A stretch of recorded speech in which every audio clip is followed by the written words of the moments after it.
Round one. Fight!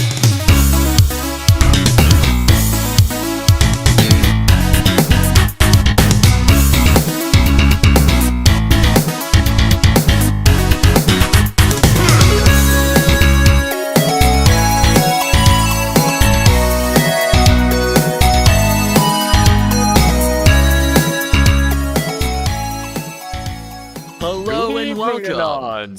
I'm doing the hosting here. Anyways, yes, we're joined with old faces and new faces. And this is the unofficial MLP podcast being like circumvented. No, that's not even the right word. It's being yeah, sure, we'll go with that. Joining in with the hobby horse because those guys are here too. We're doing a little joint operation here, talking about Mare Fair, specifically the second one. We've done a debrief before for TrotCon. You guys wanted to see that? There's some of those on the channel. If not, this is your first rodeo, then welcome. We're joined with a lot of faces here. People are probably going to be coming and going. It is what it is. That's just how it is. So, starting from the top, we have the one and only Fimphiliacs, quotation marks, yay. Good evening, Anons. It is I, Fimphiliacs. It's great to be here. I appreciate everything that's happened. I absolutely loved Mare Fair 2, and I can't wait to talk about it. Good. We have Gray Hans. Yeah. We have Light Sulfur. Mares. The one and only controversial individual, Pupper.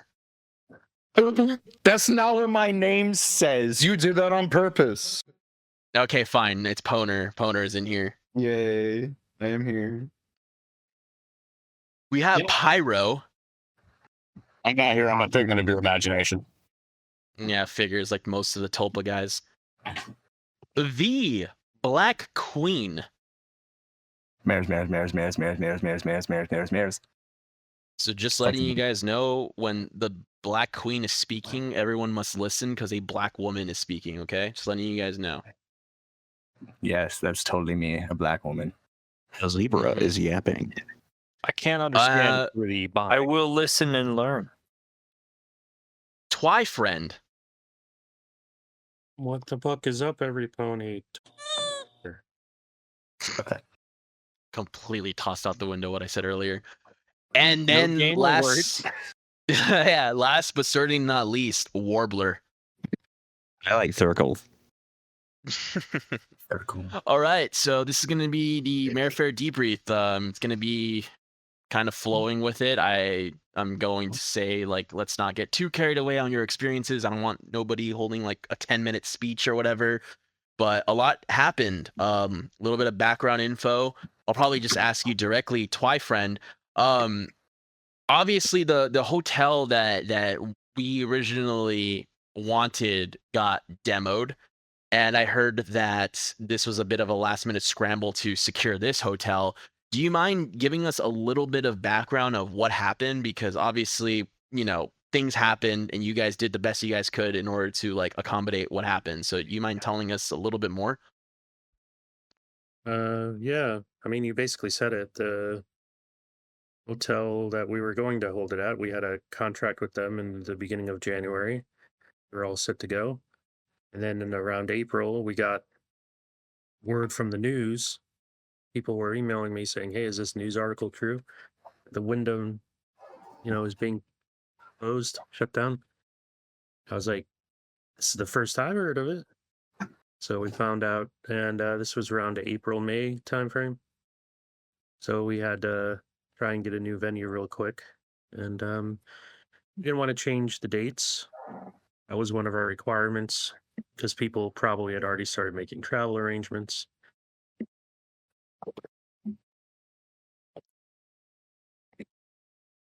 Okay. Fit. We made it work. Got it.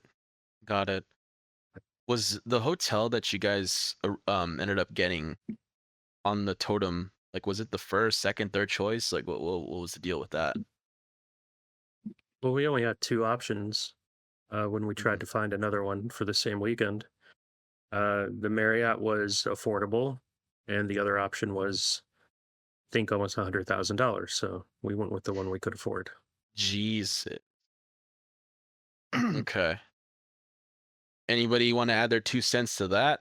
No, now that we know a little bit more about it.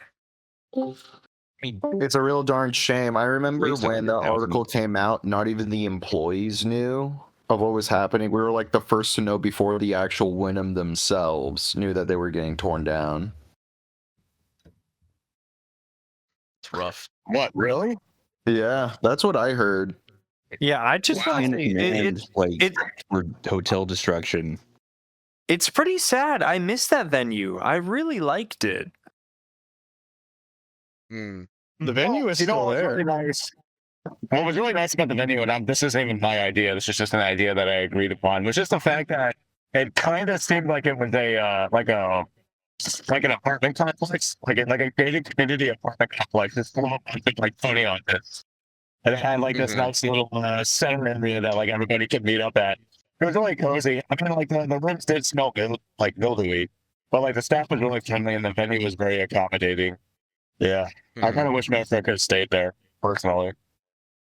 Oh yeah, no, for sure. I think a lot of people on the last podcast was mentioning like the first Mare Fair.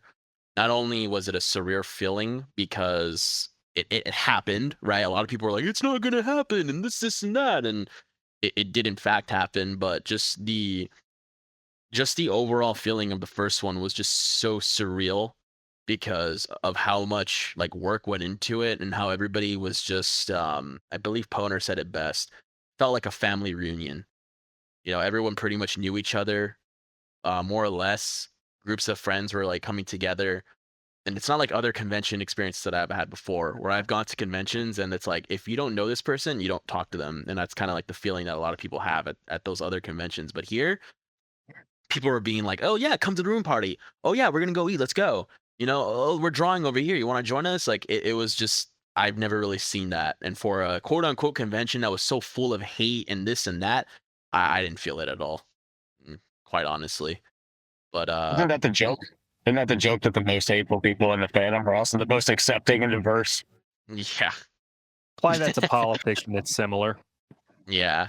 Not we'll definitely get into it a little bit more later. But for a quote unquote Nazi convention, there sure was a lot of black and brown Nazis out there. So pretty funny. So Yeah, I don't even was think the I think Nazi convention is such a strange term. I think that's so weird when the mission statement and the general purpose of the convention has always been very clear. Like it's never been, that has never been a secret. And it's always been just about love of mares and love of ponies, and I just really think it's unfortunate to think that somewhere that has shared so much love could be a place that is a catalyst for hatred. Because I have experienced the exact opposite. I thought you were about to say you were like put into a camp or something for Jesus. I thought that went the other, or you were going the other way. So Nah. I mean, So- like, no, never mind. So Warbler, I'm gonna ask you since you're talking. Yes. Compared to last year, right? Overall, and we'll separate this. Well, it was last year. was- Yeah. How was the venue compared to last year? And I know again, I'm not gonna diss it too much so- because this was a last minute thing, but like we got to be as objective here as possible. Like, how was the venue compared to last year? Honestly, it felt your like opinion. awkwardly spread out. So not like I guess in the layout, you have the atrium, and then you had that out of that hallway connected to the, well, I guess stage theater. I guess I don't know, it was just an awkwardly large room. Yeah, I guess the worst thing was the fact that it just felt like it was, I don't know, half a mile back from the road. So going out to, you just needed a car. Yeah. I mean, like, The other thing Walk too, too, if but, you don't mind me interjecting, if you don't mind me interjecting, like the whole thing about like having the convention like split in between like the two halls, you know what I mean? It actually kind of made the convention feel like it was smaller. Yeah, definitely. I didn't like how spread out it made things okay. feel because you had half of the rooms on that. You hide like, everyone the from big each room. other. Yeah, kind of. And then the second floor stuff almost felt a little hidden. Oh yeah, for sure. That second floor was really claustrophobic as well. It was so tight like it was so tight in that hallway. It was so difficult to get around. Mm-hmm. Actually, no, it was That's the split fact into there three wasn't a different stairwell. hallways. There was one stairwell on one side, but the elevators are just clogged constantly. Oh, Oh, the yeah. broken elevators. The ones that especially that one that made you always think it was about ready to break. It would give you that like air for a second, then it'd carry on. Well, when you have a We're lot just of walking up and down the stairs. yeah, when you have a lot of brony-shaped individuals going into the elevator at the same time, like it's not gonna last very long. Oh no, one of those elevators was actually broken before the convention even started. Mhm. And then the other one, I think it might have also been having that error before the convention started, or it might have like happened on the first day. One of the two. Cut them some slack. They just got hit with a hurricane. I don't know if that has to deal with like the electronic issues. Oh, yeah. The hurricane was after, wasn't it? It's during. It was after. during. No, it was dark. And after. Hurricane yeah. ended on, No. on Thursday. Yeah, The hell, I drove through it. What do you mean? I mean, like, It was depends like on what days you want to count. If you count Thursday, yeah. Thursday. It was almost half during. It's Thursday night. Yeah, because that one night was it days? I think it was day 0.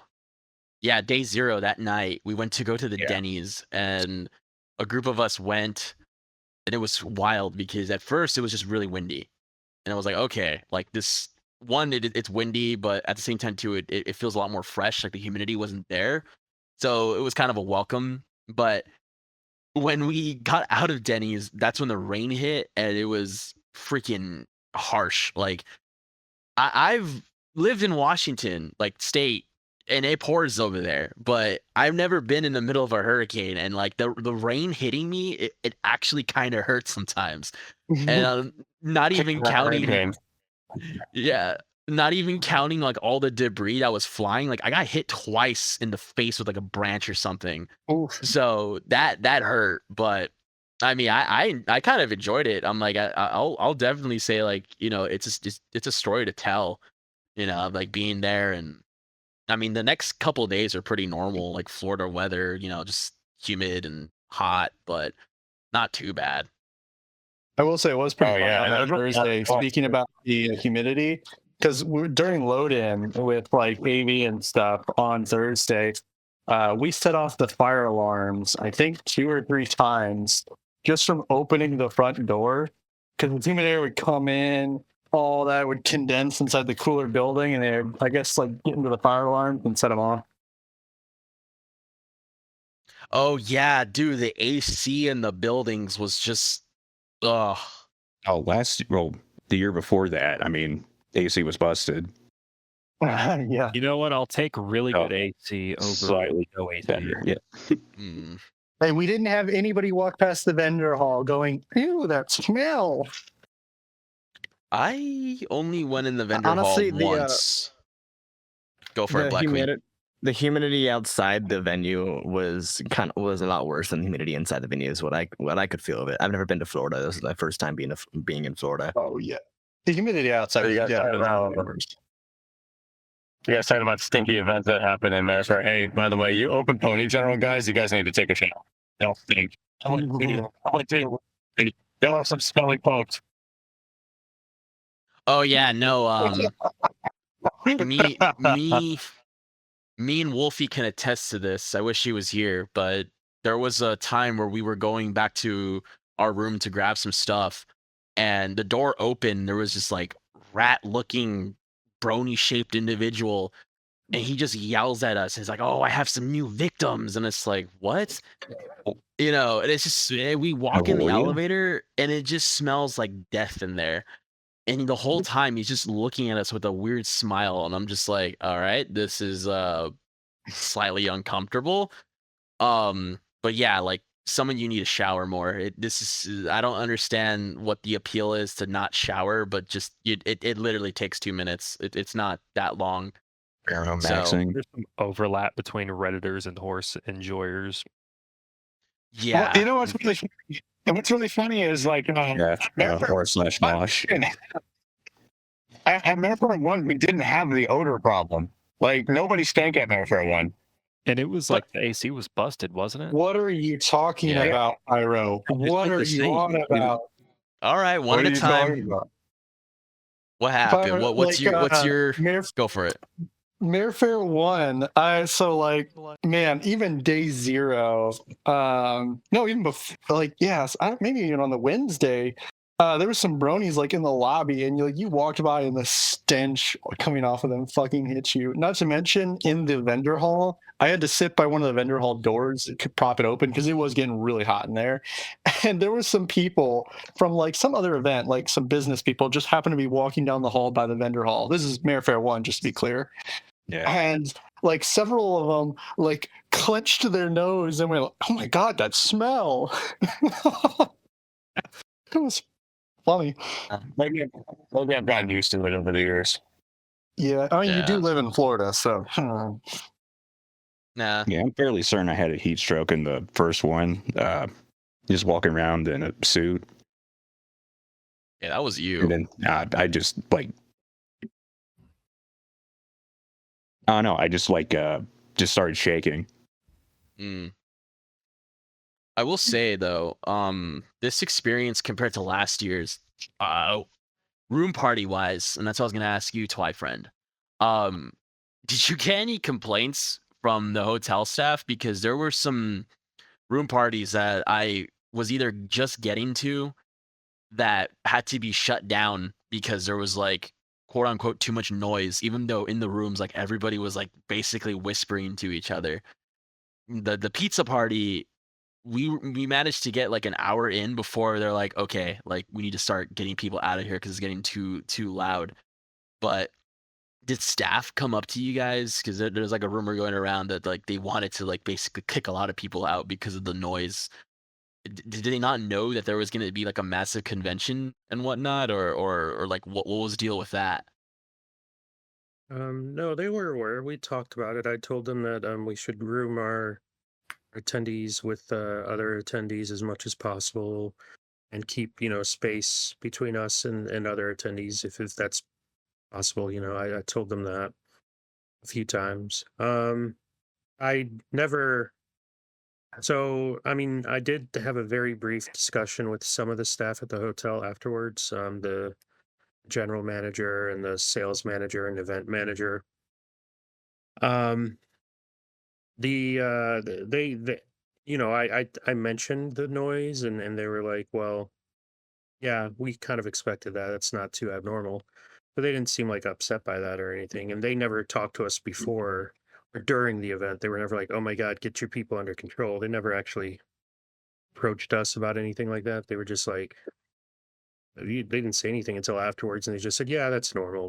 That's not a big deal. Because I I basically brought it up. I said, hey, I heard that there's been a lot of noise complaints and stuff. They're like, no, it was pretty normal. It was kind of what they expected. Mm. So no, I think, but I do think I heard rumors. I don't have substantiation on them. They're all rumors.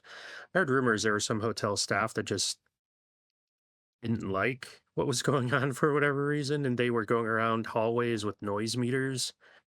And if any room went over the decibel level, that they were actually going in and asking them to quiet down. So they weren't even basing it on complaints or anything. They were just patrolling. I don't know if those rumors are true. But yeah, I'm just repeating rumors, which is probably not good, but whatever. I could say that Ike's room party, because I went to 2, were shut down by like boots on the ground staff. I didn't see any like name tags on them that said anything higher than just staff or whatever. So they were walking around certain areas and they knew like where the parties were happening because other people said like they were getting like knocks on the door and them telling them like, hey, you need to quiet down. But I'm not sure if they were using like noise meters. That's the first thing I've ever heard of it, but they were definitely patrolling. Before we do poop too much on the staff, I gotta say, shout out to Caesar. That guy, Caesar, right, Corp? Yeah. Yeah. That guy was amazing. That guy was great. He even kind of helped out at the event. There were a few staff. There was Caesar. There was another guy at the front desk. Was actually from 4chan. Oh yeah, that guy. I don't think I ever got to meet him, but apparently he was from 4chan. There was Caesar, who was he was the manager of the restaurant manager, I think. And he was really cool too. He helped. He was very friendly, and he was very friendly with our attendees. Like I've heard a lot of good things about Caesar and about the front desk guy. So at least there were a few people there who were really digging it. No, front desk guy was like totally in on it. He knew about the event and all that stuff. He was like, what was it? What did he tell me? He said something about like, oh, I'm following the board right now. You guys are hilarious, or something like to that tone. Like he was in the know. Wait, was he one of us? Was he like actually one of us, or did he just get news of it and he was looking it up? No, he was one of us. Yeah. Oh man! Imagine turning out like there's gonna be like a 4chan funny convention, like your whole community is gonna be at your job. That's crazy. It's gonna be great. That's wild. He was definitely. I think he was a former regular of the board, but like he was familiar with /MLP, so I guess he was pretty much one of us, basically. That must be so wild. Like just hearing that /MLP is gonna have a convention, like well not /MLP, but the quote unquote /MLP convention is gonna be running an event like at your job. That's gonna be wild. I mean, you say that there was also that. Pyro, you should remember the girl from McDonald's just down the road. Oh yeah. When you and I went to go get breakfast, yeah, that's right. There was that girl at McDonald's, and she said that she could go. No, she went. She said she went. Oh, did she actually go? Yeah. Yeah, she did. She did say that she went. Sick. That's good. So I guess I'll just ask this question. What was one positive experience that really stuck with you guys? Kind of condense it to like 30 words or less, and I'll start with Fim here. What was a positive experience that really stuck with you? I mean, my first performance in a pony band is definitely up there. I am the lead singer in the Plony Tones, and this was the first time I ever performed on stage at a con, and I learned a lot, but at the end of the day, I really, really enjoyed it. And it stuck out because I really got to set the tone for the rest of the concert. It was actually kind of crazy. We were supposed to go on a lot later on in the night, and then I find out it's like, all right, hey, actually we are second, and I'm like, holy shit.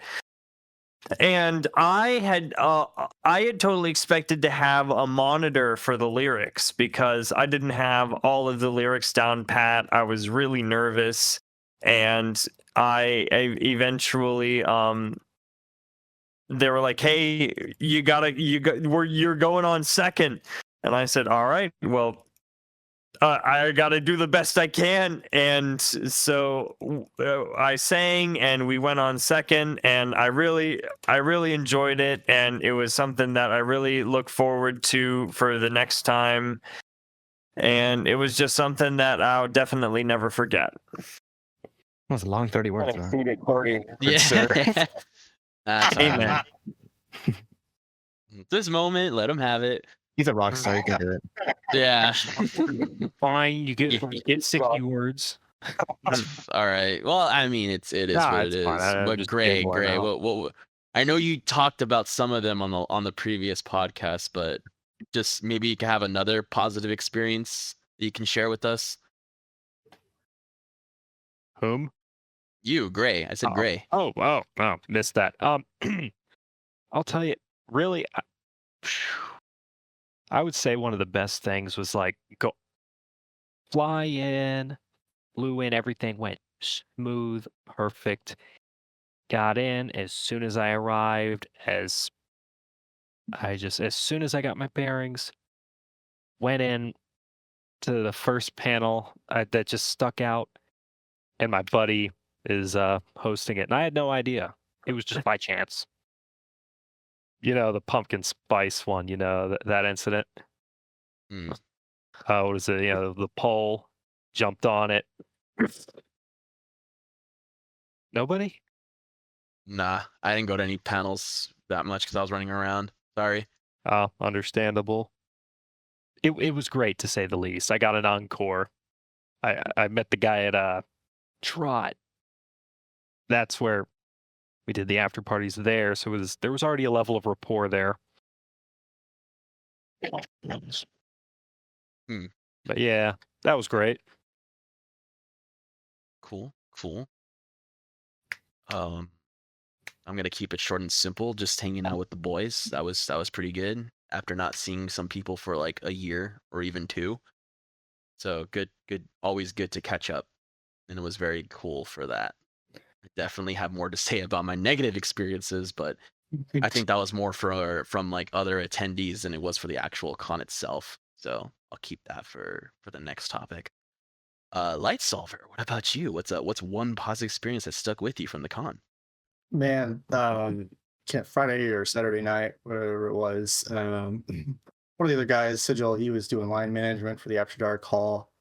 He looked tired as hell, so I was like, hey, I'll take it over for you. You have some fun. I know you've been working, and I do that. A whole lot of stuff happens that night that I kind of get thrown into.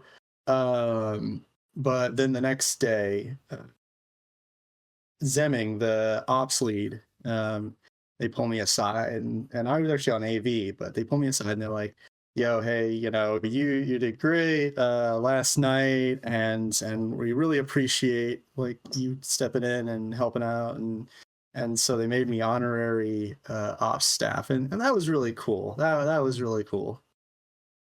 I really like those guys. Nice. Oh, yeah. Nice. What did you get as honorary ops stuff? They gave me sunglasses and radio, and they would have given me a badge, but they ran out of the little sheriff's badges. Those are kind of funny too. I still have the sunglasses. I'm holding on to those forever. I will say, before I move to Poner, that the boots on the ground staff, they're really down to earth and really helpful. Can't really say about the leads all that much, but at least those guys they have their right head on their shoulders. And it's so cool to see them, like, that's something that I'll say, like, they did get properly trained, because when bad things happen, they like jump into action, and like, the problem's resolved, sooner rather than later. Especially with the whole art thing. I don't know if any of you guys knew about the art thing, but let's just say, I think close to maybe 200 people try to fit in that tiny room where the Tamers video was being. Oh yeah. Okay, you were there. Yeah, you were there, Warbler. Yeah. And like I was like, this is not gonna work. So I had to find the bigger. We used the Renegade stage room, and some people said in the Tamers room. I call it the Tamers room, but I guess it was like a smaller room. They were in that room, Renegade stage room. Some people went with Anon the Anons group, and then another group went like upstairs with all the tables. So if I ever have to make a suggestion, if we have like a art area where like the first year was, like, that would be great. That'd be awesome. But other than that, Poner, what about you? What was the positive experience that you're gonna take with you to the next con and all that. A positive experience that I had at Mare Fair 2 was I really liked being an auctioneer during the charity on Sunday. That was really fun. And some of the parties that I was able to attend to, I think a total of, I think really the one, actually, the staff party that Sunday. That's the chicken dinner was pretty cool. The chicken intendi spaghetti. The movie theater was also pretty awesome. I really liked the movie theater. That was like a pretty new and novel idea and concept. It was like an event that happened outside of the con, but because that went so well, it is now becoming an official part of Mare Fair 3 of having a theater movie viewing. I've heard about that. I heard about that. Yeah. The guy that's running it, he's not in here right now. So maybe one of these days you could talk about it. How he did it. Yeah. I know who you're talking about, and he's excited for it. Okay. What about you, Pyro? What are some what's one or some positive experiences that you took with you from the previous Mare Fair? After con pool party and participating heavily in the anti-furry ship posting on the pinup board in the lobby. That was great. That was a fantastic idea. Making a literal ship posting board. I hope they do that again next year. Oh Or this no, year. that's got to be tradition, like having an actual physical board there for Mare Fair. For sure. That was their first year. Yeah, it was their first year. year. Got to keep it running. Got to keep it going. Yeah, this one just got like to a whole new level. Oh, it was great. I loved it. Oh, for sure. It was Okay. like party advertising. Some people were commissioned advertising, so just doing right for that. Ended up becoming like it just ended up becoming it just ends up becoming pony versus furry like warfare. That's what it ended up becoming. Yeah. I like to call I it the did. Brody Race War of 2024. The Brody furry race war. Amazing. Okay. We persecuted them back to hell. Girl struggle. Oh yeah. No, I heard some interesting things happen, but we'll touch on that after this topic. You just joined, Sergeant Arden. Would you like to add your 2 cents of like positive experiences that you had at Mare Fair? What the fuck are you skipping? Positive experiences at Mare Fair. Fuck. The first one, that charity auction, like the rest of the con was really cool. But then that charity auction was just fucking insane. Like I think the end, specifically when Lemon wound up donating, I forget how much he donated, but I just remember being like emotionally drained at the end of that charity auction. It was like, no fucking way. No fucking way this should happen. It's be badass. That was the first Mare Fair. Second Mare Fair, I don't know. I'm gonna give the basic bitch answer and just say the fact that we did a good job with operations. That's pretty cool. Sweet. Yeah, it just goes to prove that you don't need to have like people that aren't even in the fandom doing your charity events to make, money for charity. But, I guess it's just ingrained in their tradition to continue getting those people and paying for everything. Be Black Queen. What about you? Huh? What? What So was your? I was thinking of Mare. Sorry. It's all right. So this is my first ever con. I wasn't at the first one. I wasn't at any other con before. This is the first time I ever been to a con. Honestly, I think it's probably gonna be the height, unless Mare Fair 3 is even better. But favorite thing I guess that happened that stuck with me was the people that I met, and more particularly the people that met me, because I'm not that known in the fandom, but I do have like a channel where I do like reactions, and the first person that like recognized me was Scooter Tricks. Like he recognized me. I never knew his face, so that was the first time that ever happened in my life. And I also befriended the entire band of Mare Romance, since I had reviewed their channel, so I was kind of hanging out with them through a lot of the con. Sadly, not Prince that much since he was like delayed for like 3 days until the last day.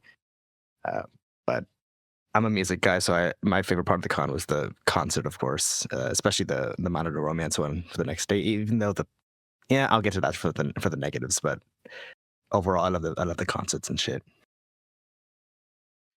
I'm gonna just add to this. There is no other convention, including other pony conventions, where people that are, I guess you can say, horse famous, are willing to like give you a couple minutes just to talk to them. Because I don't know what it is, but in other cons, you have other horse famous people that you try to like just, hey, how you doing, this and that. But like, I've had two experiences. They're like untouchables. It's like you can't Yep. touch them, you can't talk to them. They're hoity-toities. They got like VIP or whatever events, or got to host their panel or what have you.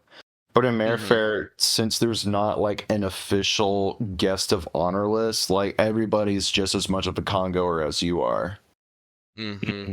So I still talk to a lot of the people that I had met. I still talk to Scooter Tricks and the band as well. So I got to meet a lot of new friends. Actually, correction, Poner. First year, we did have the highest number of special guests in attendance out of any con. Oh, because everyone that applied got it. Yeah. I still have that. I still have my application, and I got accepted. And then there's like the guest of dishonor. Oh, yeah, we all know who that was. But yeah, just what you said, it was perfectly like that's how I would say it, because I got to speak to like Anon the Anon, and he's one of the those guys where it's just like he's doing amazing work and all that stuff, and the fact that he just we just chatted for a couple minutes, and he's like, all right, I gotta go. I'm like, yeah, you know what, that's fine, bro. Like, thanks for chatting, and even like the main people, like Twy friend over here, like he's walking around the convention making sure that everything's like going right. I don't really know many like main people that do that. They're normally just doing their hoity-toity things, and they just don't really care about what's going on. So really appreciate that. But yeah, speaking of, you're next on the list. What was some positive experiences that you enjoyed of this Mare Fair, Twy friend? Hello. What the buck is up? I don't know. It's a very busy time. It's all a blur to me. I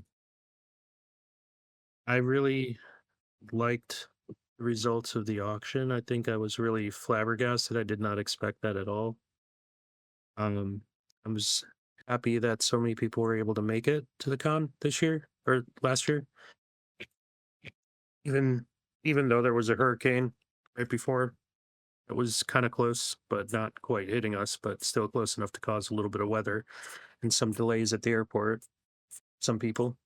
But it was cool to see every pony again, and it was nice to have such a successful auction and to be able to raise so much money to help out the horses. And really, movie on Thursday night was nice. I almost didn't go, but I got talked into going by someone, and then I went, and I did have a really good time, and that was a nice way to start out the con, because after that I was busy constantly. And just so we know here, maybe you can like spend a second or two gathering it. How much did the charity make, and also how many attendants? What was the final number? Just so we have it on like record here. Do you know? Yeah, the final number was, I think it was like 1,025, wasn't it? And give me 1 second. I can No problem. Take your time. So oh shit. I do have a question for Twy whenever he's ready.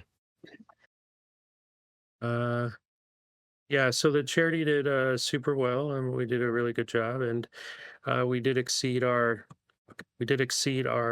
expectations as far as staffing goes. Or actually, you know what? It's on snowpity.org. Yeah, we Where the hell is the? Yeah. We did really well, and I'm just talking here right now. Here we go. It's fine. 1,026 attendees. So we were expecting like about 750 or so, and the total amount raised at the con was $112,748. Jesus. Of that, there was fees of about 2,000, so we or 2,500. We ended up falling out $110,273.81. And the breakdown of that, $103,483 was from the auction, $6,000 from the spaghetti attendee dinner, $1,196 from the Mare aperitif, which was that little party before the spaghetti attendee dinner, $470 from the Wheel of Punishment panel, $266 from just direct donations. A lot of attendees just came up to the charity room and were like, "Hey, can you give this to Fallen Oak?" And we're like, "Okay." And then Fallen Oak in the vendor hall raised $1,333 that weekend. So quite a bit of money was raised. Oh, there was also the other side events that went on during the weekend too. You talking Mare Day? Oh well, no, actually, there was the dinner with Kim directly. Oh, I didn't know about that. I thought she had rolled that up into the 1333, but if not, I don't. Oh, I don't know. She might have. I'm not certain. I do have a quick question for Dwight, just because like I heard about like the movie screening. I actually went there, but I didn't know that I was supposed to buy the tickets ahead of time. Where were we supposed to buy those? Cad Brad was organizing that, so that was all being done through him on the thread and /MLP. He made a lot of posts there, and they were like, I think a Google form you had to fill out, and then he sent an invoice. Maybe I forget exactly how he did that. Yeah, it was like on the thread, and then you had to get a Google form to email to that burner email that he set up for the event. Then you get a Google form, fill it out, and then he sent an invoice. Yeah. I remember like trying to help him figure out like how much to charge people per ticket. This year, if it's an official event, we're going to make it more obvious. It's going to be probably posted in more places, but we'll probably still be limited to the same number of seats, and that did sell out. So I think we had over 250 people. I would like to go to the next one, just since I missed out on this one. A lot does get lost in the sauce when it comes to that. So just, I'm not saying to only focus on those that have like trip codes, but you know, there should be a better way, I guess, to filter it out. But I mean, seeing that a lot of things are just set up by word of mouth, I mean, it's gonna happen that you're gonna be missing out on things. So it is what it is. But another thing for you, Twy friend, how is the feeling knowing that from the previous year, you know, only having like 500 plus, you know, attendees to growing literally by double? How is that feeling? Like when you guys did the final numbers, like what was the reaction in the room, like doing the final count? How did that go? For attendees? Yeah, like just seeing the growth literally like double. It's overwhelming. I think a lot of people have concerns about the growth in attendees, and I can understand that.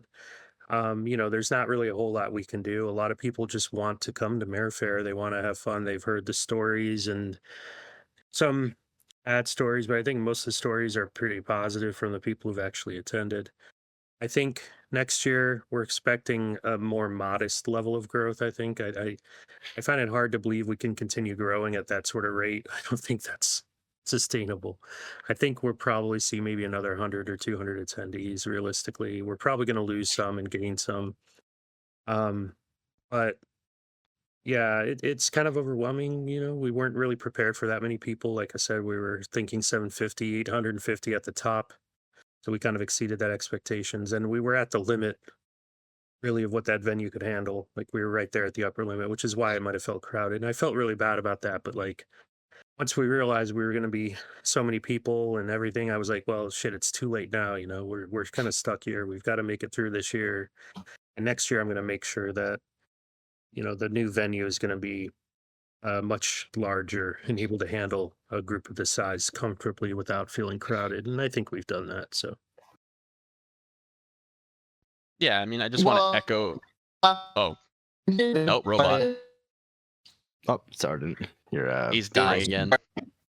And just You're there is one roboting. person. There's still one person who hasn't given their response. Warbler. Yeah. Nope, he's dead. All right.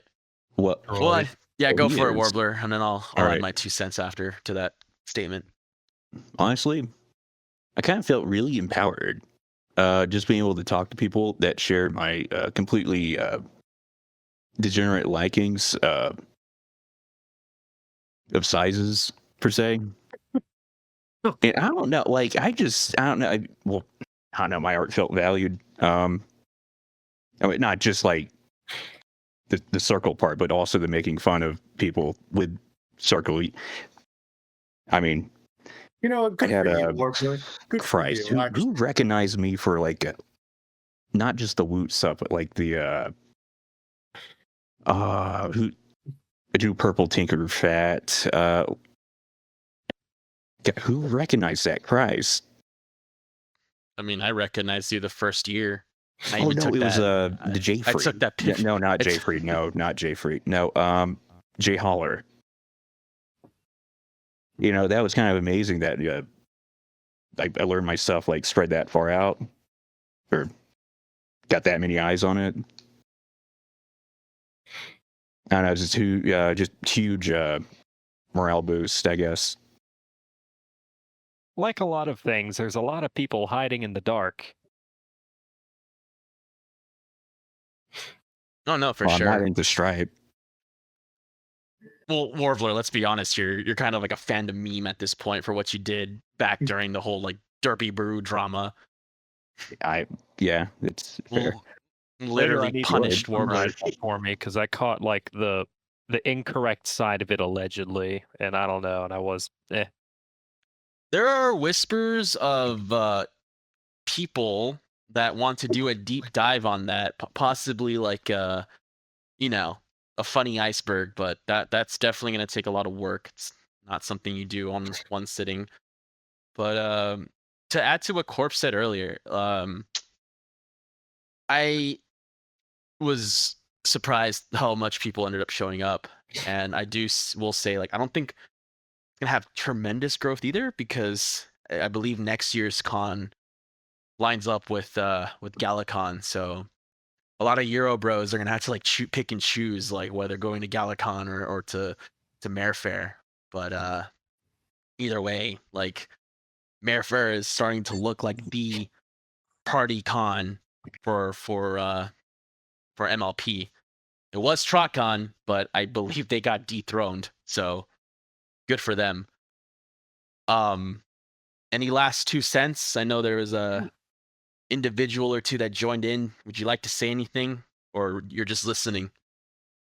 Looking at you, Lunar Madness. Oh, I was just listening. Okay, that's perfectly fine. Well, here comes the juicy Wait, part. I wanted to. Oh, he's here. He's alive, not roboting. Go ahead, Dude. Arden. Okay, cool. Oh no.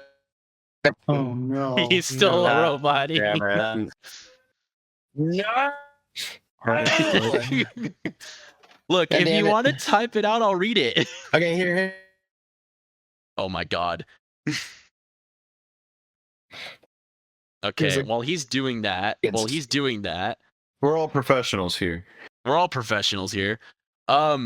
This is the part a lot of people had some stuff to say, whether it was from Mare Fair itself or just their own experiences, because it always happens no matter where you go. But I would just like to reinforce and say that this would never happen at a CharlieCon. All right. So we're gonna start up from the bottom up, and I'm gonna ask this: what was a negative or multiple negative experiences that you had with Mare Fair 2? Starting with Warbler, go for it. Absolutely spaces, just crowd. Well,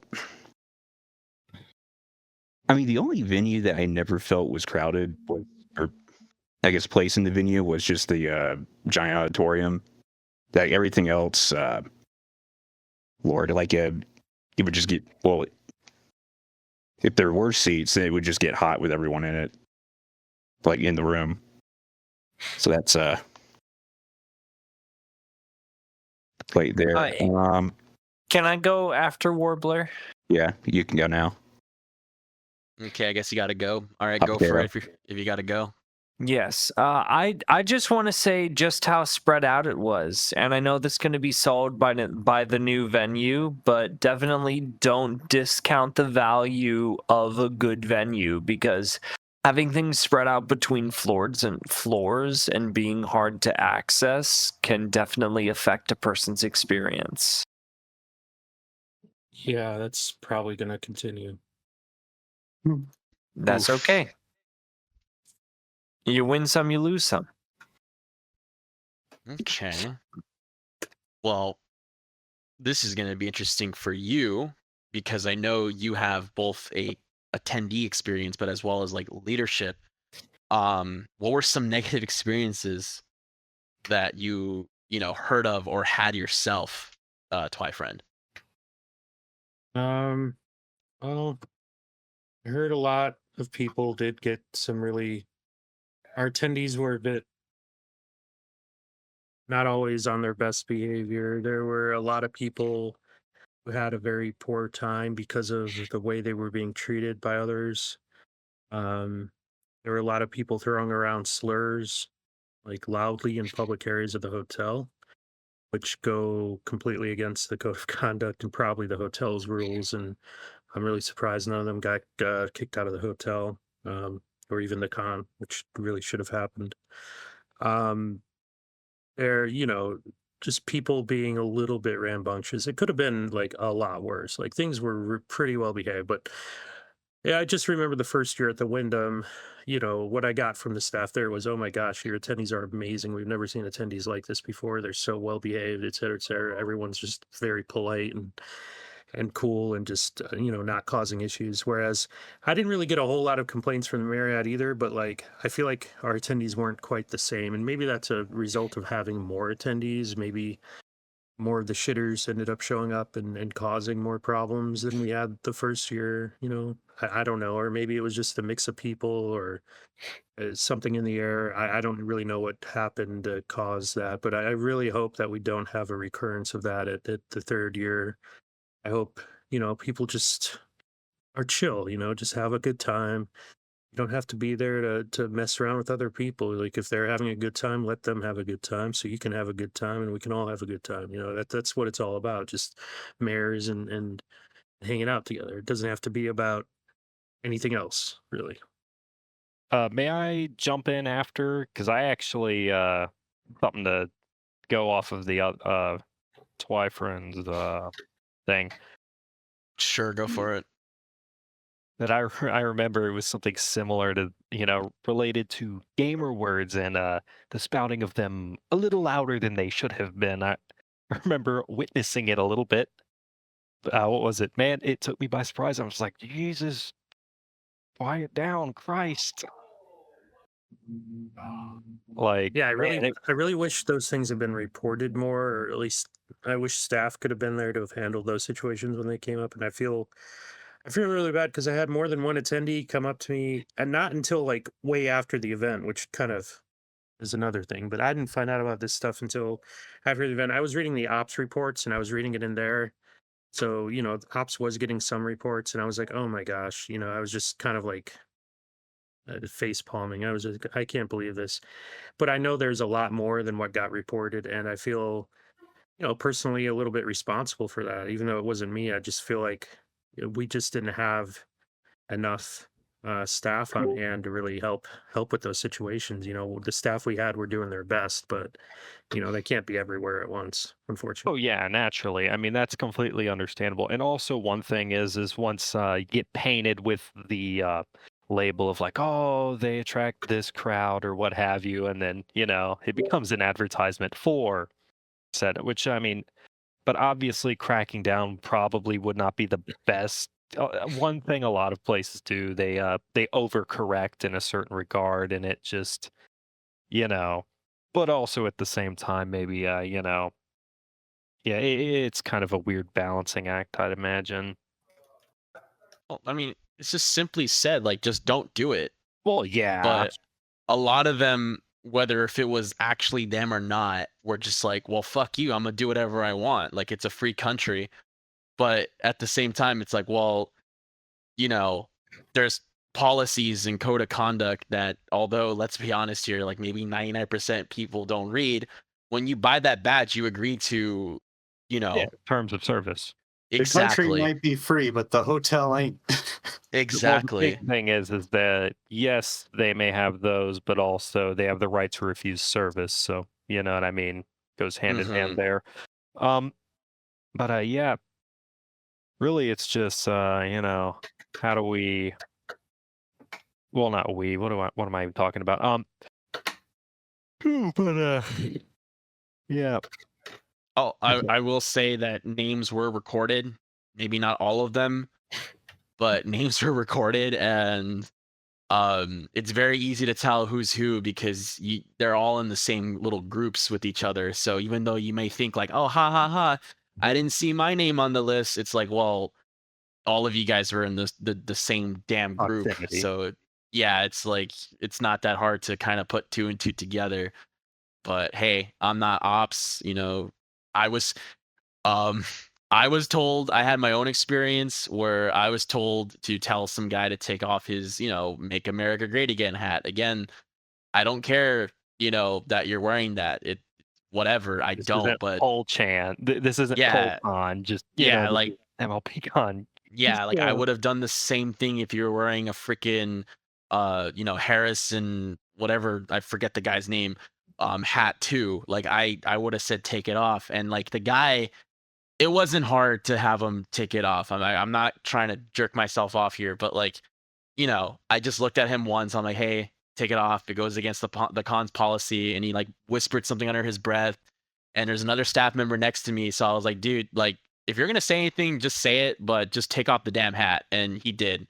And he wasn't very happy about it. But it's like, dude, like this, you're gonna be causing problems, and we don't need that. So that was annoying. But yeah, there was plenty of that going on, and plenty of individuals that were just trying to like test the waters, I guess. But it didn't really last that long. Like it was a lot of times it was like shut down. So Yeah, I one of the things that I kind of struggle with, I'm gonna take my turn here for a second, I guess. It really, as like the third in charge of ops, it did kind of feel like people were like, oh man, like it's the Wild West. We can do whatever we want. And it's like, I mean, you know, have fun, obviously, but like, don't make me have to do my fucking job.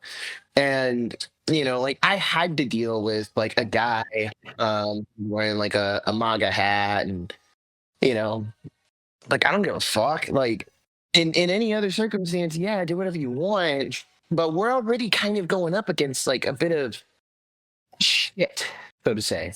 And you kind of bringing that in ruins it for everyone else. So like I saw issues of that. I think the most obnoxious thing from my experience was the quote unquote stage or like concert swastika. We had gotten like a report like, oh, this thing happened. It turned out that nothing did. But like the fact that I'm so on edge and so overworked with like everything that was having to be tended to, which had a myriad of like reasons for it. But just the fact that that was something that I'm like, oh fuck, like oh, okay, like let's go find them. God damn it, son of a bitch. And that I felt the need to make the YouTube video. Yeah, if you guys saw it, you saw it. I don't exactly regret it, but like that's how bad the situation was. And it's like, well, you know, if people would just chill out and recognize, hey, your actions have consequences, you know, don't do stupid shit in public so that other people can see it, like things would be a little more palatable. I mean, look at the PTS what was panel stage performance, whatever. Like there was some crazy shit that happened in there, but you'll notice that not really many people know about it because Hey, like they didn't do anything that necessitated ops to do their job. Like the Jannies didn't have to Janny for that. But they have said some stuff that's a little colorful. Yeah. But that's fine because fucking they were smart about it. I hear And, Foreigner in the background. Oh yeah. No, my parents always love having music on. But that's I don't know. That was the thing that made it stressful. Like people want to push the boundaries and be shitbirds for the sake of being shitbirds. And it's like you're gonna ruin it for everyone else. Chill out. Like be stupid, have your fun, but be responsible. Don't be a liability. Yeah, I mean, you're gonna get that because the numbers definitely went up. You have a lot more people. You can kind of tell a lot of other people this is like their first ever time going outside in general. Um, I guess you can call this a cringe moment, but there was this one dude where I stayed at a hotel for one day because I'll tell you the rest of the story of my experience. But my man went to the free breakfast wearing underwear and a t-shirt. Oh my And you god. can see everything, and he was just as if it was normal, like he was just walking around. This wasn't the con hotel, this was the one on the side, but still it's just like, bro, like really, you're not at home, you can't just be walking around in your freaking underwear, like literally. I don't even do that at home. I know, but I'm just giving that as an example. I was gonna ask Arden, you want to shine a light on the whole like cosplayer thing that happened too, because that was interesting.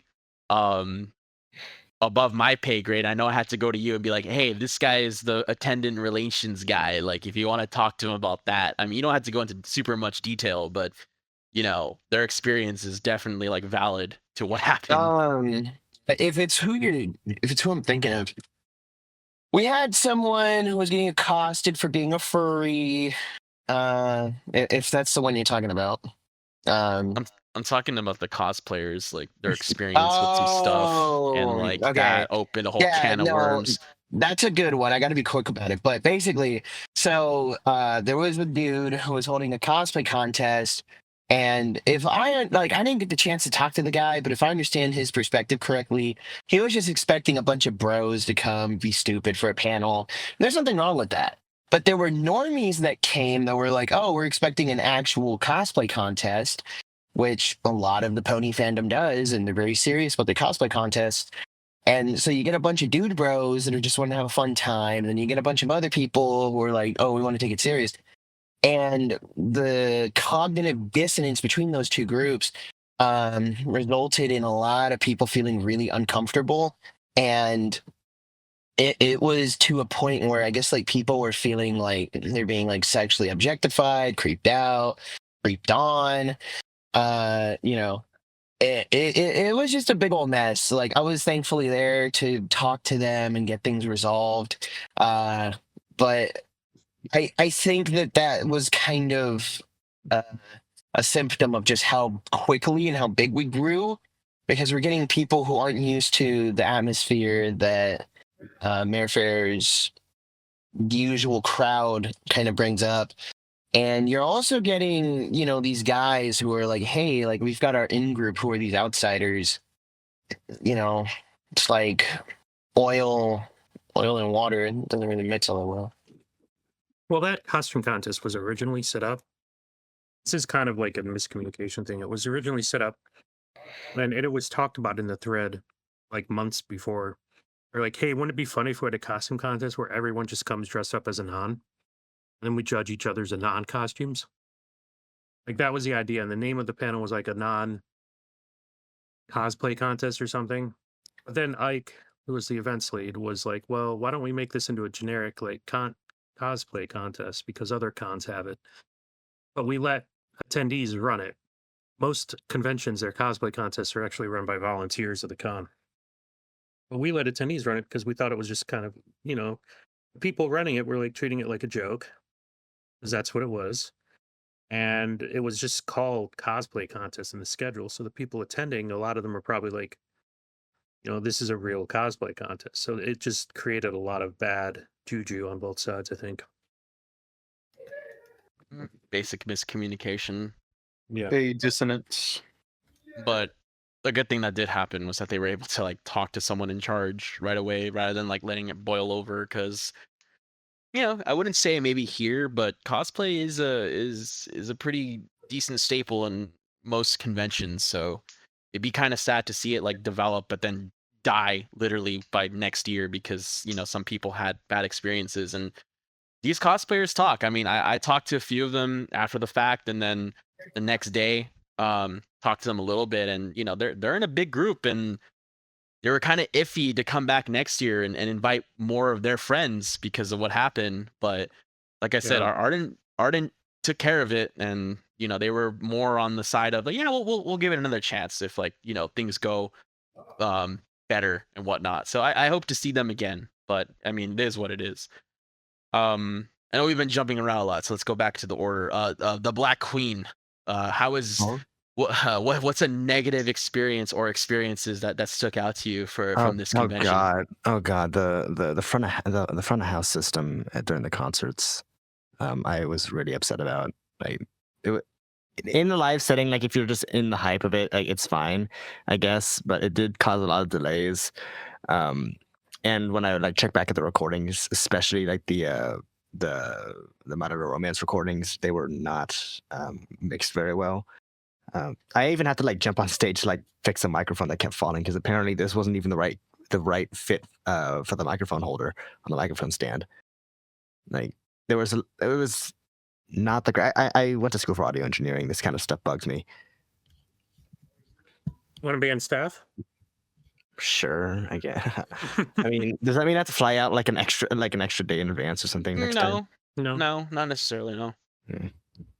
That's something I will say. Like all those people that do have like complaints or want to see some stuff change. I mean, you can apply for staff, and if you do a good enough job, I mean, you could even challenge those that are leading it, and if you win, hey, it's a possibility. I know nepotism does exist, but let's be honest here. I also I treat going to cons like a vacation, and it would kind of feel like working on my vacation. I mean, I'd probably be interested to try it out at some point, just so I can at least like have a hand in things, just to make sure things are going well. But then the pressure will be on me. I'm not really judging the people that were handling it. I'm just like judging the results. Yeah, I only asked because I mean they could definitely have used more help in AV for real. I think hopefully we can get some more help this year. Yeah, there was how many staff members? Like 60, 70 plus? 100. I think just Oh, under 100? Jesus Christ. So 100 people having to like deal with 1,000 is 10 to 1. Yeah, that's.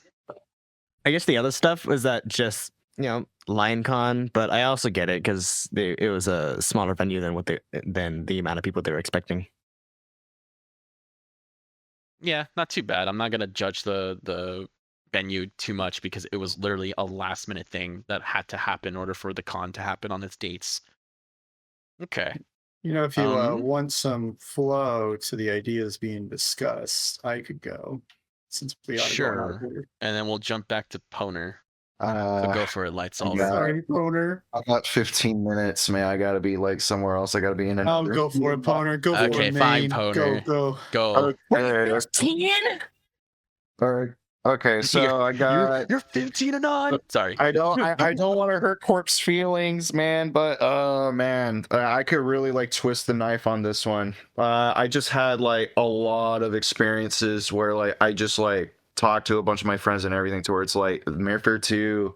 I'm sorry, like this one, it was kind of a bust for me. It was a fluke, and like the first one went so well. I wanted to be like officially on staff and everything, but like the department that I was in at first, the quote-unquote lead for that department wasn't really much of a lead, and in fact just kind of ghosted and didn't do his job. So I decided to switch to a different department, which was registration and doing all the badges. I like the work, but like just sitting back at the desk and then just like seeing everyone like else have fun while I'm like standing back there, and then when I finally got off to like all right, I've done my shift, time to go participate with the rest of the con. Like even the very first, like the opening ceremonies, I was like, oh man, let me like join in this line. Turns out, oh, I didn't get the super special badge, even though I already bought my badge before I even became staff.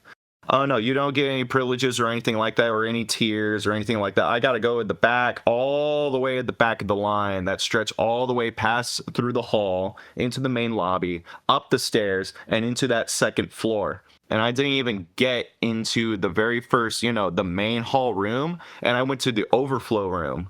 And I didn't get to see any of my friends or buddies like live doing that opening ceremony. So there was that, and then what else happened? Just like a bunch of line comp bullshit that happened to me. And I remember trying to wait for like the merch store, and I was really, really cutting it close because my shift was about to like start, and I was in the middle of the line cut. I was just like praying and crossing my fingers that I could finally get in the store, get in, get out, and then clock in for my shift because the lines were getting that atrocious. And I tried going to some of the parties. The hotel did not end up liking us. So they were just like kept shutting down parties, everything like that. And I just kept missing out. Like I was missing out at the con behind the counter to like register 1 or 2 stragglers here. And then I kept missing out on the con for standing in like hot lines in a hot room or long lines, or like I just miss out on everything. It's just, it was frustrating. And that concert on Sunday, they were doing their mixes like live, and it was just so embarrassing. I felt sorry for like Prince whatever and the rest of the band that were up there while they were doing their sound check right then and there live. And man, it was bad. The auction was fun, but it was just getting so hot back there. Oh, I was burning up, and like, some of the other auctioneers too, we were burning up back there. I was having to like take breaks in and out from backstage out of that room to like get myself water or to like cool off or air off. And then there have been times where like I would come back, and then some of the auctioneers, they really undersold a bunch of those items where I was like, I could have pitched that, and we could have got like way more money for like whatever this item or that item, but like there's some auctioneers that just didn't take the time to like really look at whatever they were auctioning off and could have gotten like more. But it was still fun. But then like one of the auctioneers, they decided to kind of like stay up there more than others, and it was kind of like peeving some of us back here, where it was like, hey, he's like kind of up there for a really, really long time and just like going back to back to back to back. But yeah, and what else? The Tendy dinner, it was all right. It was nice. It was an open bar, but I just have some few standout moments that come on hand. But like, I don't know. There's got to be like it made me realize there's got to be some more incentives for staff, because just giving them a basic free badge that you could just get for $60, there's got to be more to that, or we'll get a staff t-shirt. But like the break rooms, no coffee, no food. I was starving. And I mean, Ike was trying to like offer up a bunch of food and everything, but I was getting cucked out of that because I tried to go to the merch hall. The merch hall was hot. I waited a whole hour in that line just to get into the merch hall, to then have to get out because it got way too hot. Had to stay in my hotel room. I was like, oh man, I'm getting pretty hungry right now. I tried going to the staff party room only for all the food to be eaten up, and I get all the leftovers. I was trying to get my drink one time, but there was a party that was going to come on, and all the liquor got put up, and I didn't even get my fucking drink. Yeah,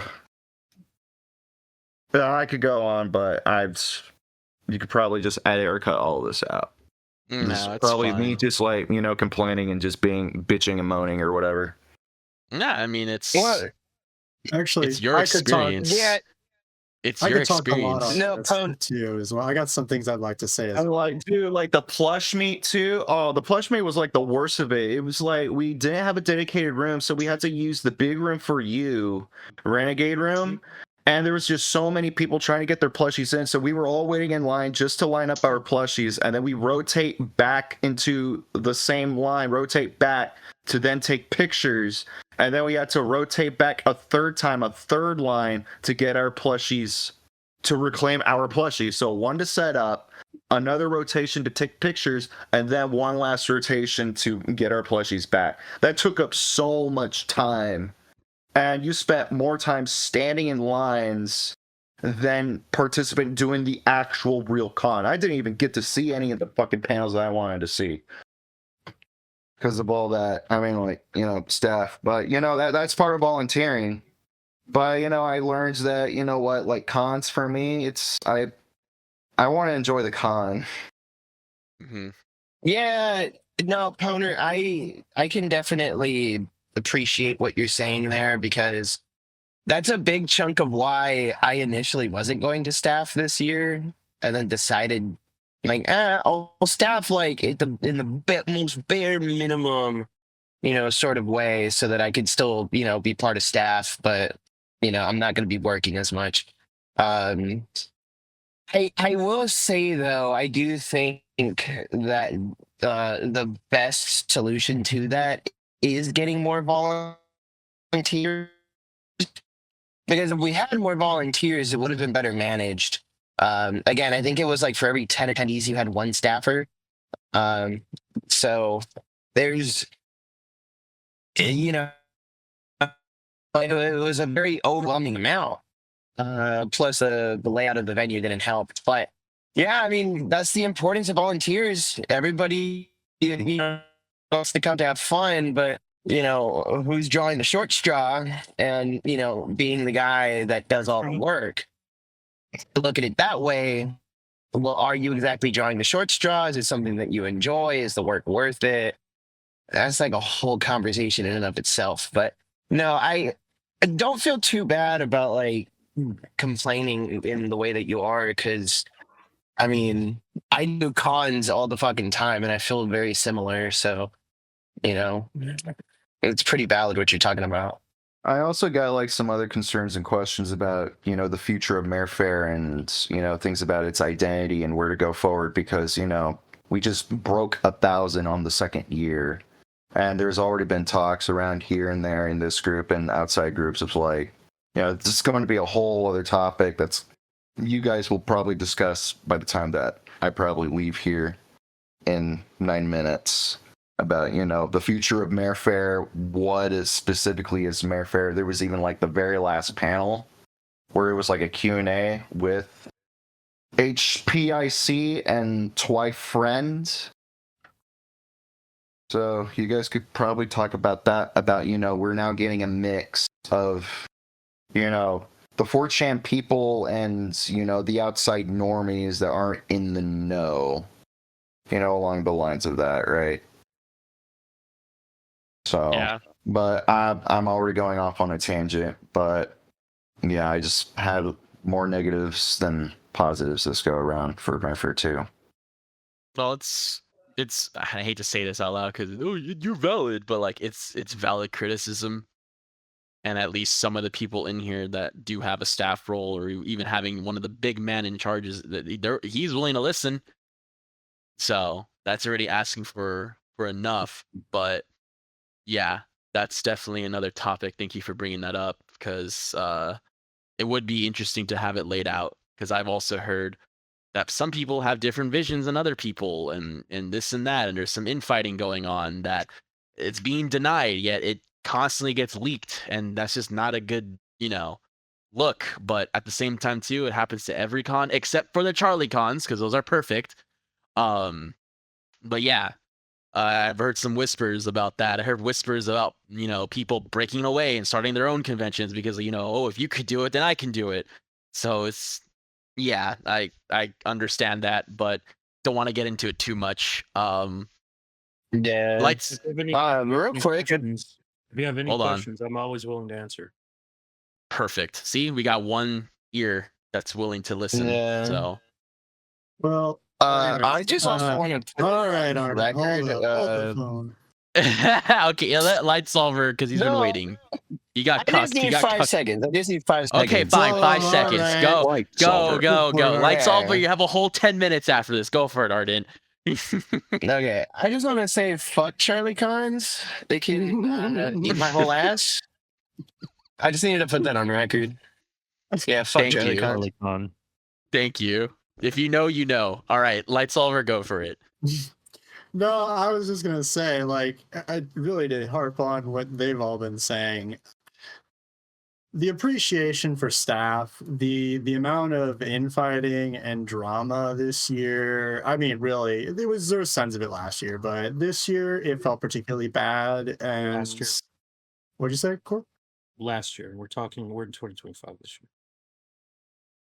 Yeah, I'm trying to. When I say last year, I'm referring to Relevant year. Mare Fair 1, but also Mare Fair 2. I was talking about Mare Fair 1, had a little bit, but Mare Fair 2 definitely has definitely had a lot more drama and like infighting than I think it did the first year. And there was a lot less also, well, not less, but I don't know, it was a weird mixture about the appreciation with staff that really discouraged things. That's partly why the whole thing with Zenning for me like stood out in my mind so much, was because it was like something that really bucked the trend that I feel like a lot of other people had been kind of feeling about how Mare Fair really appreciates its staff. And I mean, like, I don't think this is a huge secret, but there's a lot of turmoil in the leadership of Mare Fair.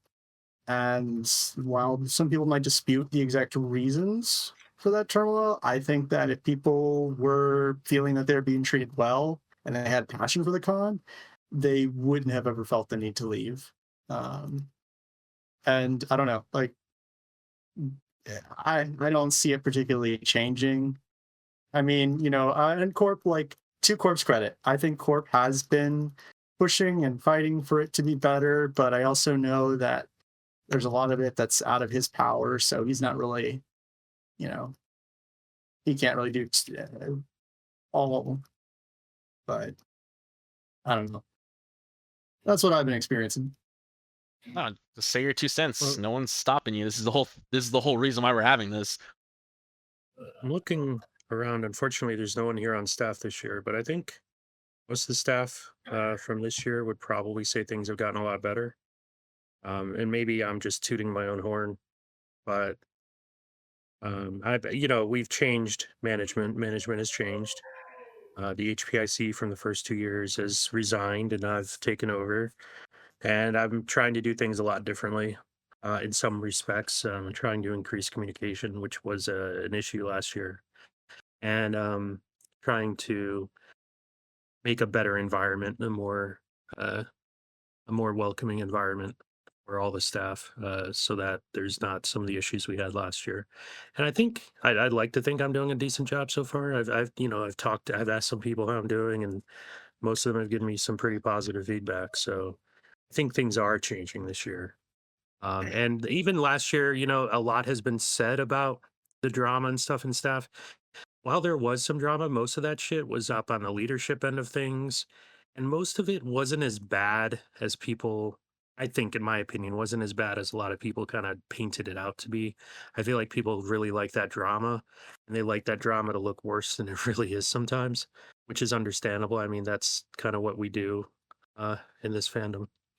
I don't know, Corp. I think reality not see television. eye to eye on that, but I mean, I'm not going to speak to all of it. Some of it wasn't really very big, like on the leadership level. Some of it was but there was some of it too that I thought was particularly, and you might agree with me on this, I don't know, but it was particularly BS about like chastising, leads who are, I think it's hard to dispute, doing the right thing in a very stressful moment, and then just getting shit on for it. Like really hard. And then not only that too. There were a lot of little issues like that, but those usually involved one person or two people. They weren't like this all-encompassing issue where everyone from top. Talking systemic. Yeah, there were definitely problems. Like I don't disagree with that. Like I think we all agree on that. And there were specific issues that we could all talk about from last year. But I think I'm trying to be optimistic about the future more than like dwelling on the past. And I think things are going to be better this year than they were last year.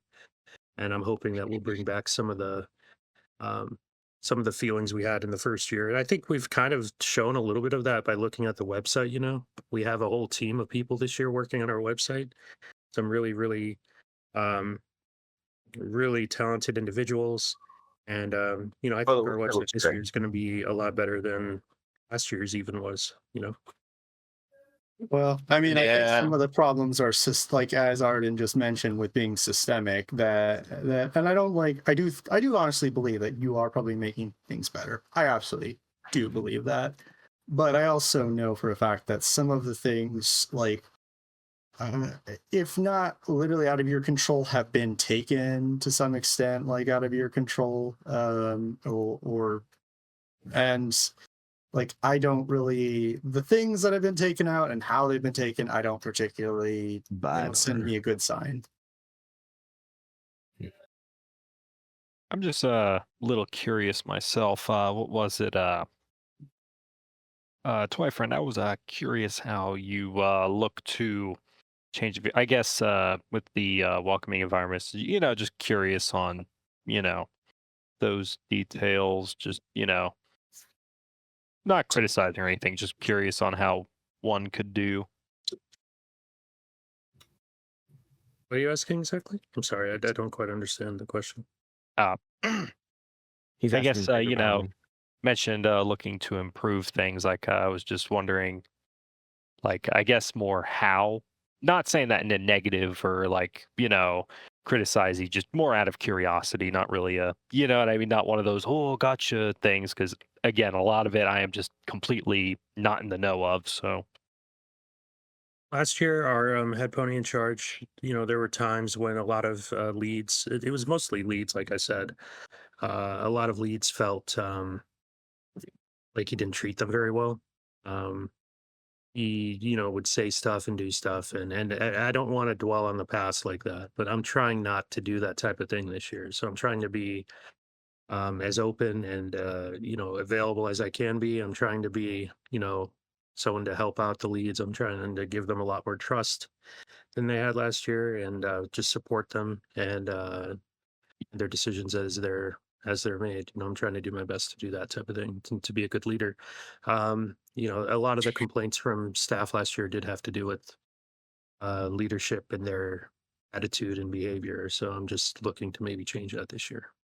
okay, yeah, Yeah. go where I again I am very much in that sense not in the know on that. So And like I said, this drama that occurred behind the scenes occurred behind the scenes. It occurred where attendees weren't going to see it, and I think most of the lower level staff never saw it. It was a leadership thing. It was definitely the leadership issues. I wasn't even staff, so you know what I mean. Yeah. So I most certainly didn't see it. No, you wouldn't. I mean, I think it did get translated to someone. I think Poner is a prime example of that. That he felt some of if your guys up top aren't doing so well, the guys below them, they might not know why exactly the guys up top aren't feeling so well, but they're gonna see that the guys up top, they aren't enthusiastic, they're just not doing so great, and they're as a result to some Well, extent. just to chime in. I don't. No, go ahead. Yeah. Okay, yeah, just to chime in. You mentioned it, Corp, that like, oh, it was a higher level thing and this and that, which it is true, but the head pony in charge a few times did come into this public Discord server just to gripe about it, and people, again, not knowing the full story, because that's just normally how it goes, they were always like, oh, so that's what's going on, like that's not good. But then it's like, it just, as like Light Solver was saying, like it kind of trickles down. It's like, well, they're not really happy about it, and that's like one of the highest people. What does that say about the con? And I think that was like a big worry that some people were having, because it was just a constant like this and that. I know you're not trying to dwell on the past and all that, but that would be great not to have like leadership not gripe to like people. I think that's a very common thing in any workplace. You never have like your boss griping to like you the employee. Like it just doesn't really translate very well.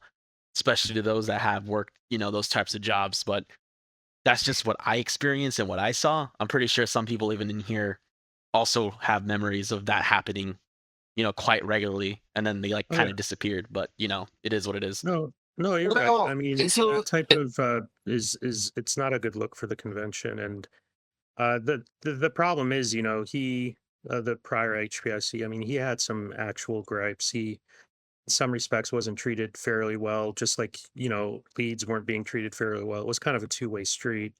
And I guess this is like a big part of his friend group online, so he didn't really have anywhere else to go. But I think I'm not planning on coming in places and griping. And I think, if people have been in calls with me over the last few months, that hopefully I haven't actually gone out and started griping like about Mare Fair. So if you see me do it, feel free to call me out on it.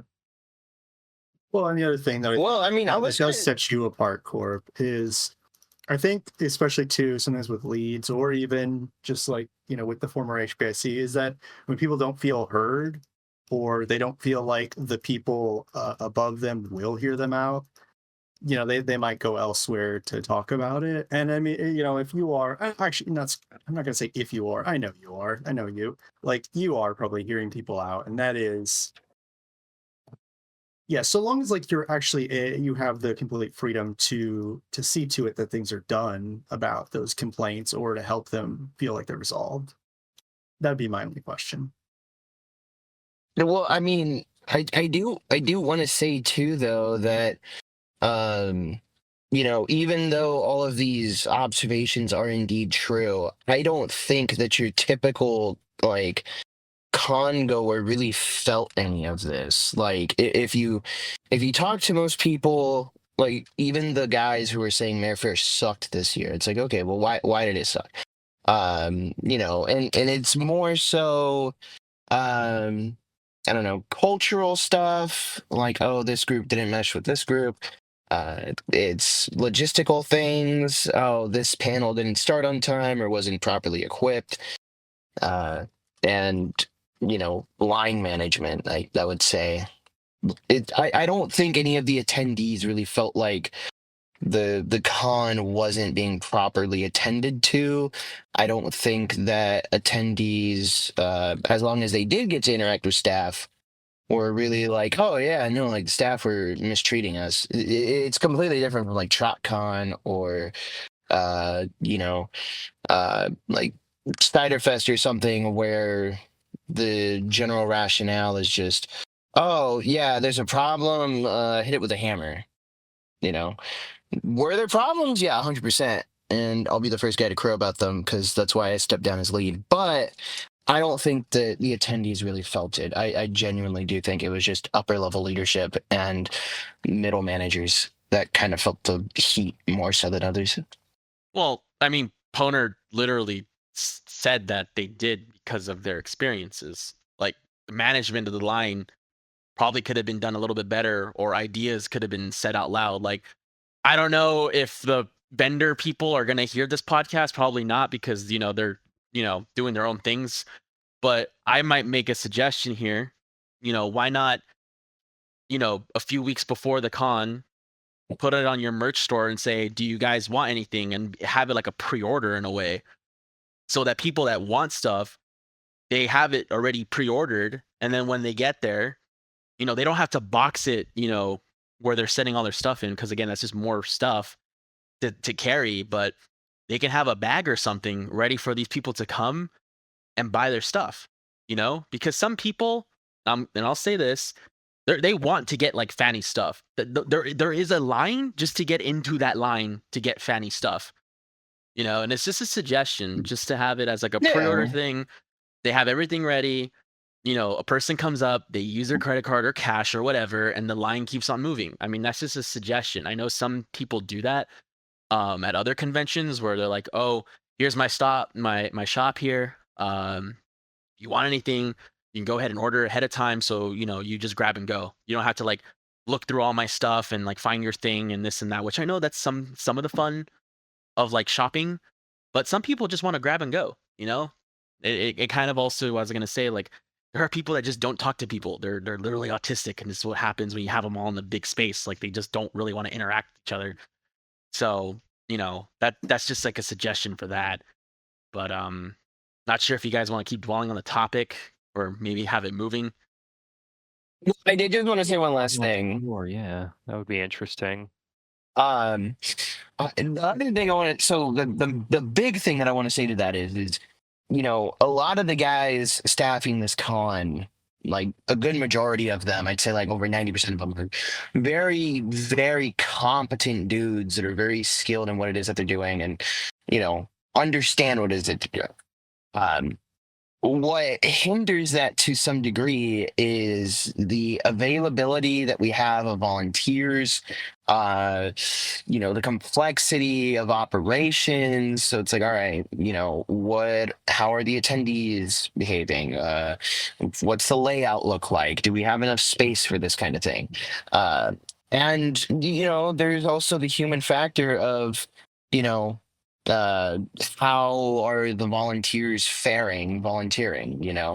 I could say, for example, with ops, my line management wasn't as great as it could have been. It was just simply due to the fact that, one, we didn't have nearly enough people to handle the immense amount of attendees that we had, and two, there were other factors that were kind of out of our control. We had the venue, the previous one shut down very unexpectedly. We're having to make do with this new one that wasn't exactly viable. That's why Mare moved. There was just a lot going on behind the scenes, plus the lack of manpower that really influenced a lot of things. And that's just for ops. Other spaces I know also had to go through something similar. Even if you go to Lunar Harmony and talk to him, he was the I think con store lead or the vendor lead or something. He'll have a good answer for you as to why they didn't do a specific thing. Now, is it perfect rationale? Probably not, but everything was at least considered. But I guess I'm just really wanting to make sure like people understand it wasn't just people being incompetent and not giving a shit or whatever. It was really just a matter of, okay, we did the best that we could with the personnel, resources, and understanding at the time. Do they have part-time staff positions potentially? Just curious. That's a fun idea. Define part-time. Every con has like a certain set of hours that you have to work to have your badge paid for. So, yeah. Maybe a rebate one where it's like partially, so. Good Like idea, half off. and it's been suggested a few times, but like no one really seems to be taking that and saying, yeah, this is a good idea. The problem is that keeping track of that becomes one more thing for all the leads to do. And a lot of the leads are just like kind of stressed as it is. Overwhelmed. I think it's a good idea. Personally, I think it's a great idea. I know one of our leads and even directors comes from the furry community. Don't worry, they left it. They got sick of the stuff in the furry community. They're like, I hate furries. I'm a pony friend now. But this person suggesting, why don't we just comp badges based on how many hours people work, but he was talking about comping next year's badge. Basically, you work this year for next year, but I don't know. We've thought about a lot of different strategies. And the other thing is, like, we try every year to make things better. I don't know if it's obvious or not, because I feel like the change from year 1 to year 2, there were a lot more problems, but we spent a lot of time saying, okay, what can we do to make this year better than last year? And we always do that. I make sure we do that. I've tried to make sure we always do that. And I know the plans we're making for year 3 are, I feel like we're going to do even better than year 2. So I guess we'll see how things pan out though. Or maybe even like one where it's not really like a comped one or like badge or what. You just get a little extra badge or what have you. Not even, so you still pay to go in, but you get a little extra one, like a, like an ace, like a pair king high, you know what I mean? Work 4 hours, get front of line perks. Maybe. Actually, front of line perks are going to cost a lot of money this year. Yeah, I believe it. Crap. I feel like it'd be easier to keep track of it if they just have a place to go to, similar to like any job place. Like you go in to clock in and go in to clock out. You know, that'll probably like ease the stress of these people. You know, just go on a laptop and say, okay, these are the hours I went in, these are the hours I went out, or this or that. You go to Re- registration, and then they yeah, clock like in and out. yeah, like I mean, just to get the stress off the leads, so they don't have to like worry about it then and there. I will say, as like on when I want to go to ops now because after this year's and last year's experience, um, I was just running around pressing buttons, and I like interacting with people. You know, I was one of those people that like saw the line situation. I'm like, okay, we need to like do something here and now. So I ran over to ops, and thank God, I think it was Zemming was there, and I'm like, hey, here's a situation. You know, we have like 300 people plus waiting to get into this tiny room. This is obviously not a good thing, but thankfully, the room for you was open, so easily that was like, you know, 7,500 people right there, and everyone else kind of like dispersed into their own groups. But I like being able to do that rather than like, okay, I'm pressing a button here, I'm pressing a button there, and this, and that. And you know, there was some people on the AV staff that they were literally just glued to just doing that, even though there was like no panels going on or anything. It's like, how come you guys can't go run around and do that? You know, they kind of treated it like, oh, that's above my pay grade, but it's like, okay, but you know, I don't know. I mean, there's some stuff there that made me also like switch departments now that I plan to go and assist with, you know, but I guess it's just a common thing for some people as well, that why they're switching and why they're wanting to go somewhere else. I know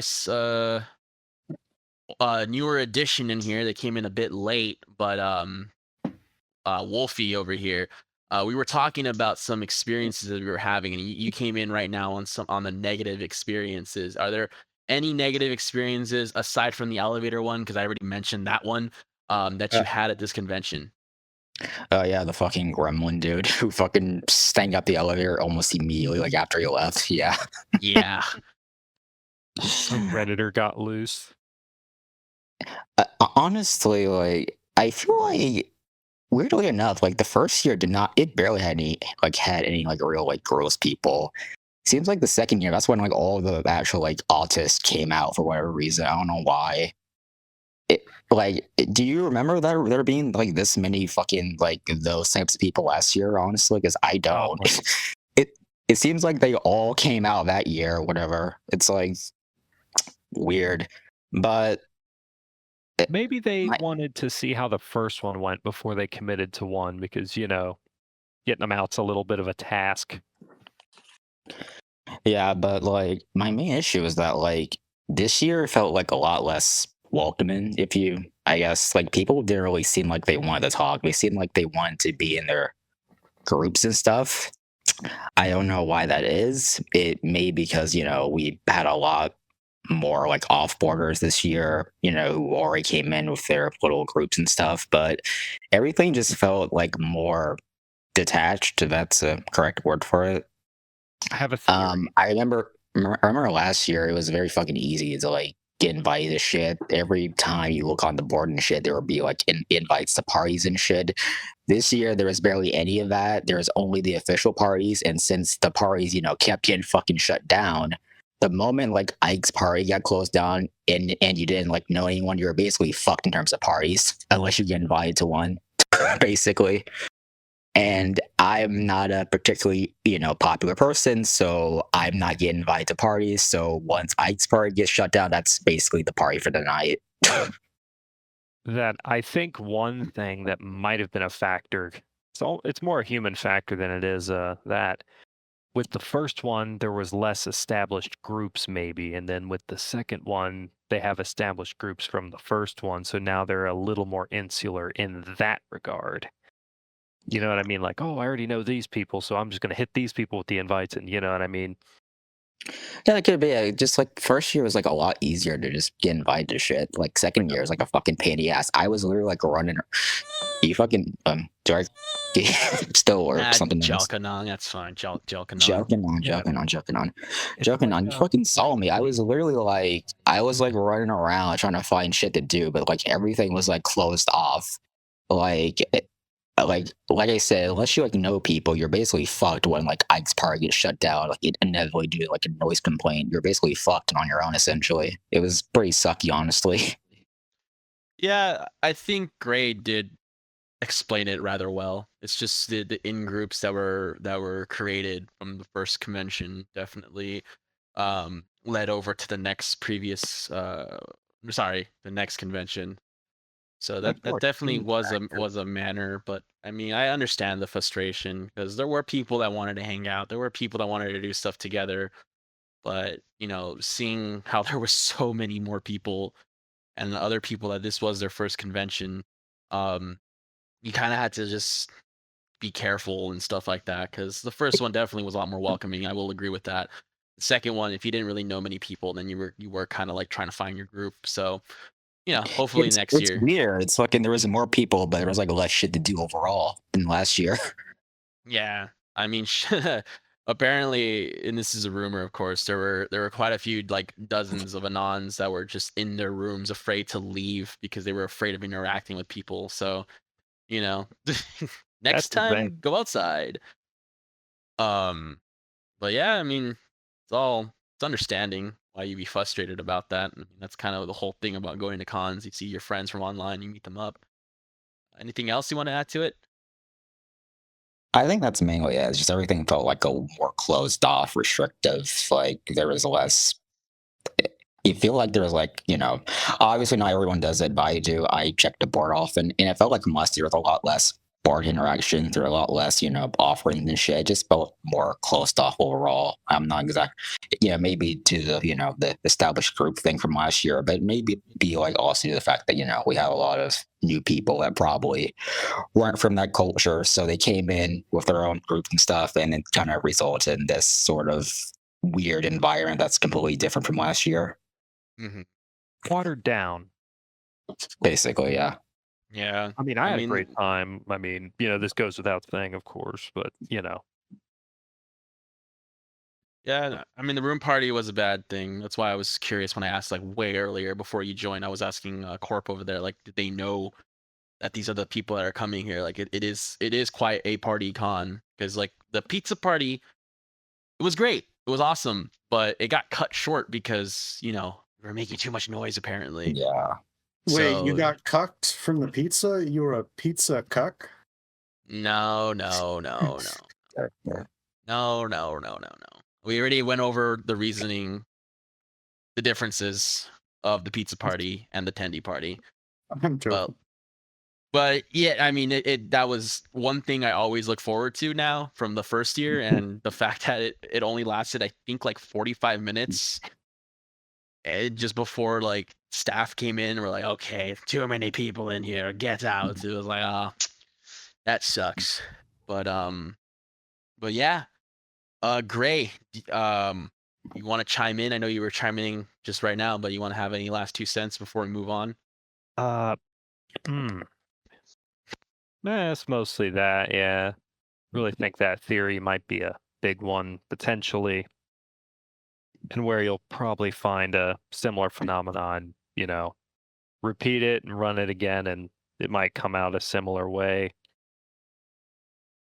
But yeah, I don't even think I really knew anybody going in other than, again, one fella, but that was from Trot. But that was yeah, I think it was, I only knew like one of them going in. I guess you could say it was a blank slate for me, more or less. Fair enough. Well, before we move on to the last topic, and then we'll wrap it up, there were 2 people that couldn't join in, and one of them being Archer. He had something to say, which was, meh, I wouldn't have much to say other than I enjoyed it and I had fun. Mare Day and the dinner with the horses at Fallen Oak was truly a night I'll remember forever. Everyone I worked with was fantastic too. So that was from Archer. Days. Yart had a longer statement here, and I'll read it from here. He's like, okay, and this is in no particular order. This is what he wanted to say. The panels were fantastic from what I read and I saw. These were events made by passionate and creative people who really wanted to make a fun and memorable experience. The location was unfortunately The location was unfortunate, but really the only option on short notice. It wasn't made for cons like Mare 2, but we needed something that would work as a band-aid solution. Since the con's grown in size, I would think for staff positions that would require people to stand in a room and whittle away 4 hours could be improved by bringing on more volunteers to reduce shifts to 2 hours so staff can enjoy the con more. For con merch, the line was sweltering, cramped, and took far too long when the card readers went down. Having a couple of con merch locations could help alleviate the pain of line con in a cramped hallway. Last 2 points is a game room was plenty nice. No real complaints on the games they had to offer. And then lastly, the hotel going back on accepting room parties was a real pain for those partaking. Nothing to be done about that other than finding a hotel that isn't too quick to backpedal on that. So that's what he had to say. Some quick points from Yart. All right. Well, we'll wrap it up with this. What are some things that you would like to see differently, be executed differently from year 2 leading on to year 3? And I guess I'll start with you, the big man, because maybe you might have some insight on things that you would like to change and all that great stuff. So, Corpulent, what were some things that you would like to change going on to year 3 to make things, better? I mean, it's hard for me to answer that because I actually know what's kind of changing. Some things are where, the sponsor merch is going to be different. Okay, it's going to be a surprise, but it's not going to be the usual sponsor merch next year or this year. Some other stuff that's changing is the way we give away the sponsor merch is going to be very different. We're trying to actually speed up the registration process even more. We've already got a fast registration, but we want to streamline it even more.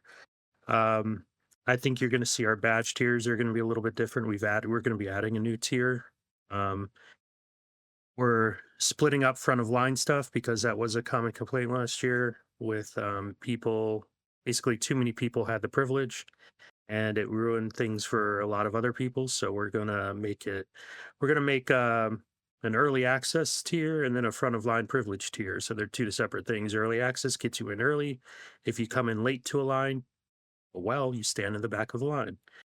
Front of line privilege is the one that lets you cut in front of lines, and that one's going to be restricted to how many people can get it, and there will be a quantity restriction on that, and the badge level is going to start at like at least $1,000, if not more. We're having to raise prices overall on badges. You're going to see badge prices go up slightly. Most of the badges are going to be about the same, pretty close to the price, but some of them are going to be some of them are going to be a little more expensive.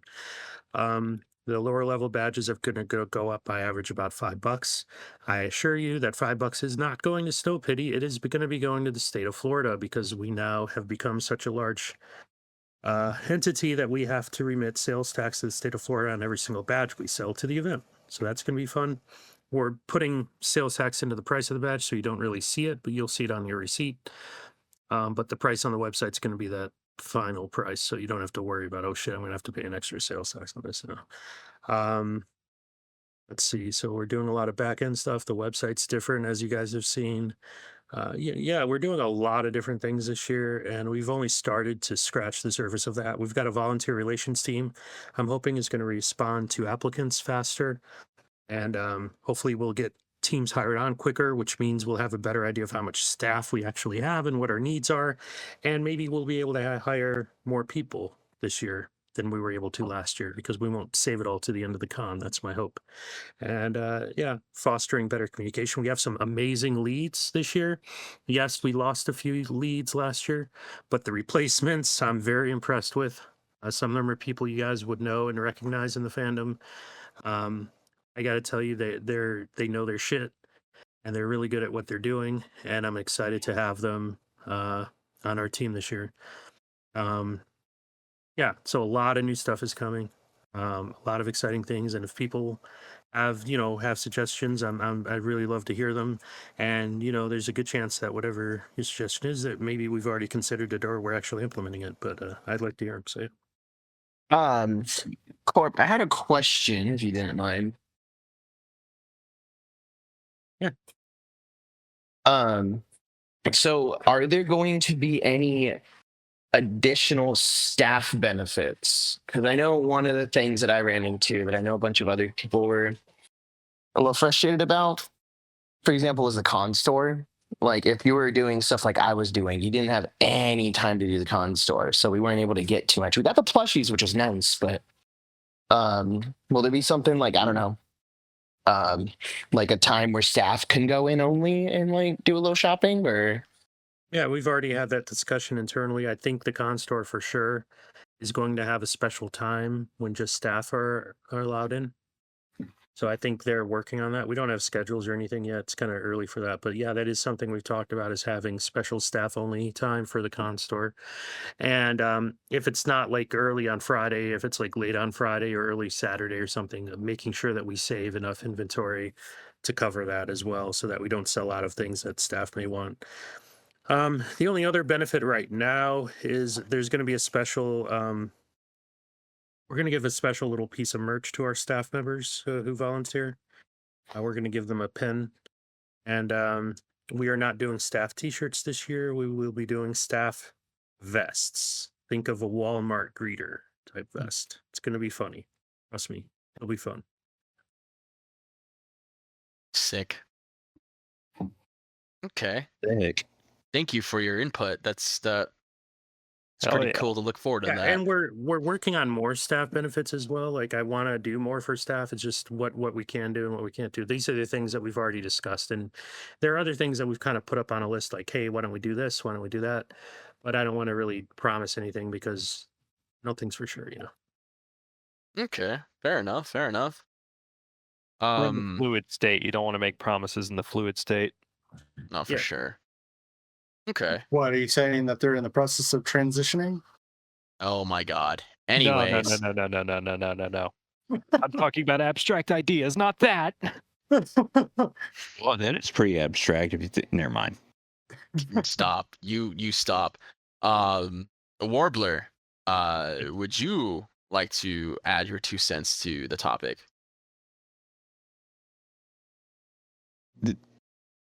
I'm used to the closest thing to politics and the horse fandom, so I'm good.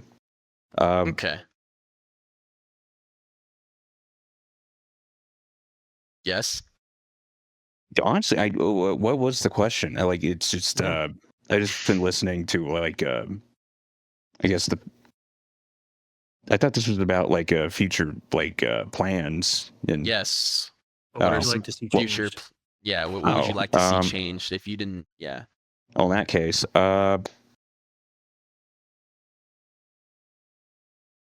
basically an art room that does not move. I don't know how. I mean, basically, there's always a lobby, but I don't know. It's kind of awkward, trying to sketch in one of 3 locations that kind of shifted, wherever the vibe went. So, art room that Do you remember year one? yeah, that was just that was a table, effectively. Well, Remember year one where we had all the tables set up there? yes. Yeah, we're gonna. Oh, have something similar. tables. Okay. We had multiple tables set up in year one. Do you remember? It was in that I just remember the really popular middle table space was as just well. one. Yeah. The foyer kind of, I liked that it was in the foyer. We're gonna have a similar thing this year. We're gonna go back to that and have a big area with a lot of tables. People can sit at, do art, do whatever they'd like to do there. I guess a suggestion would be have it away from hotel guests coming in. We basically, it's just awkward to have I don't know how to say this. Other than someone walks up next to you, just sees the fattest slot on a horse. Like, just that's. It's an awkward conversation, I'd imagine. Yeah, it was an amusing conversation. There was like there's like this like 50-year-old like black guy like talking to some of the attendees, and we walked up to them. They're in the smoke section, and the first thing I heard from him was like, "So it's like a fandom for a cartoon," and I started laughing. It's just it's the exact comedic conversation to have between people that would have no idea what any of this shit is. I remember being in an interesting conversation. I think they were trying to get. I think they got 3 of us, and they were like saying, "So why do people go inside and play video games instead of work?" And I'm like, "Huh? What?" This is our vacation. It's like, so why? I think the lady was pretty buzzed, so you know what I mean. Cut her a little slack, I guess. Okay. And also 60. Well, there is a guy. Vacation, yeah. There was a guy last year who made a video talking about Mare Fair and like what Mare Fair was. So, he's like, okay, guys, so what exactly is a charity auction? And he went over these very critical components to the convention. You should look it up. Mr. Mitty, Mare Fair 1 review. Oh God. I've actually kind of forgotten. What is a charity auction? Like, is there anything here? Well, hang on. How long is the video? How long is the video? Because I don't want to sit an hour watching a fucking video. It's about like, I want to say 20 minutes. Oh, the guy is really smart though. He sounds really Yeah, you're talking about what burritos are. Yeah. Oh, what was the name again? Here, let me pull up the actual name of it. I'm gonna have it in my watch later. It's called What Really Happened at Mare Fair. It's like 11 minutes actually. But yeah, it's a good watch. You learn quite a bit. You learn what a concert is. It's pretty helpful to me. Yeah. For dumbasses who don't know what a concert is already. Oh, dude, Arden, you think it was helpful for you? I was on AV, and that was helpful for me. Fuck, man. Yeah, no, it's pretty helpful. Again, Mare Fair's got a lot of intelligent guys. Well, sounds like it. It was also wild, just real quick before we keep going. There were some people that came from, they weren't even a part of the community at all. Last Mare Fair 1, it was this couple, and they saw that there was a concert going on, and they're like, "Oh, like, can we go in there?" And we're like, "No, you need a badge, this and that." Like, okay. And like, I thought it was a one and done thing, but then they were here this year, coincidentally, and they're like, "Oh, is this from last year? Is like the same concert?" I'm like, "Yeah." Can we go in? I'm like, I think you still need a badge. And I'm like, "Oh no, we know. And they were at the second one just to go see the concert. It was freaking wild. That's kind of hype. But yeah, I'm just chiming in from other experiences. Was it that one couple? Was it that one couple that like they had to have security called on them because they were like causing that kerfuffle? No, that's a different one. Oh, okay. Yeah, that's a totally different one. The Black Queen. What about you? What are some suggestions you would like to see implemented for next year? I mean, I guess like it's the same thing that I was like the complaint was about. I guess just get better audio engineers for like the and better organization of like events. I guess because one of the things that I was having an issue with was trying to like find out what events to go to. The website kept like glitching on me. I don't know if it was the case for anyone else. It was like I couldn't like scroll without it like jumping back to the front. Also, like the booklet. I was looking at the booklet. Yeah, the hotel was kind of a dead zone for me too. It had the booklet that we got had the how are they called? The events, like the panels and stuff, all listed in alphabetical order. I don't know why that would be the case. Like, why not by time or by category or something? I can tell you why. Why? Because there was another handout along with the con book that had the schedule listed by time, by day and by time.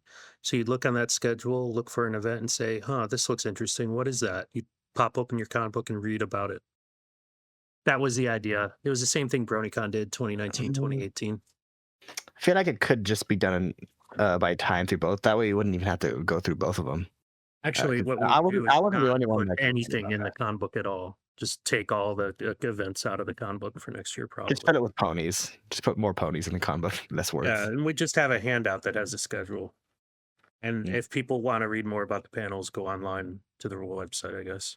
Yeah, that was overall a very, very small critique though. That didn't. I enjoyed the con a lot. I loved pretty much everything about it. There was just like those things to nitpick, especially like the concert management. I guess like outside events. So like the movie theater thing. It would be nice if that was a bit more clear, like going into it. Because I just jumped on the Mare van when they said they were going to it wasn't the Mare van, it was someone else, but I jumped on this car that said that they were going to the theater, and they didn't explain that you had to have had your ticket already before I got in there, so I was almost stranded until the guy with the Mare van brought me back. Yeah, I'm really sorry about that, Black. I felt so bad for you. I'm gonna be real. Were you there? Did you see me? I was checking in tickets. Oh shit. I do. I remember. I'm pretty sure I remember you coming up and asking about, like, did you have like food with you? A fair bit of food. I did have food. Yeah. I remember you. Yeah. I'm so sorry for you. I had like this black flowery blouse that I was wearing. I have long hair. Probably had like eyeliner on and a hat. Oh yeah, I think so. Yeah, that looked. Yeah. Admittedly, well, that was. I have it in my vlog. I have it in my vlog just in case like you needed to confirm. But like yeah, it'll be on my vlog. You could find it. It's linked on my channel. So that was like an independent event technically at the time. So like obviously the con itself didn't really have they couldn't formally do a whole lot with it. But this year, that I didn't know. Corp could tell you.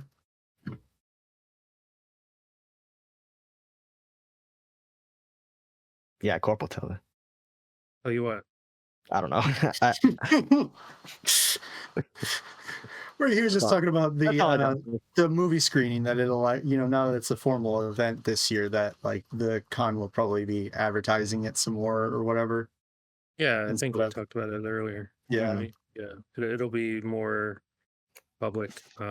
We want to make tickets as obvious as possible. We were hoping to be able to just sell them out of badge system, but the badge system does not do add-ons very well. We're gonna have to find another selling platform or something. We'll figure it out. Well, one thing I do really know in regards to this, will there be a raffle?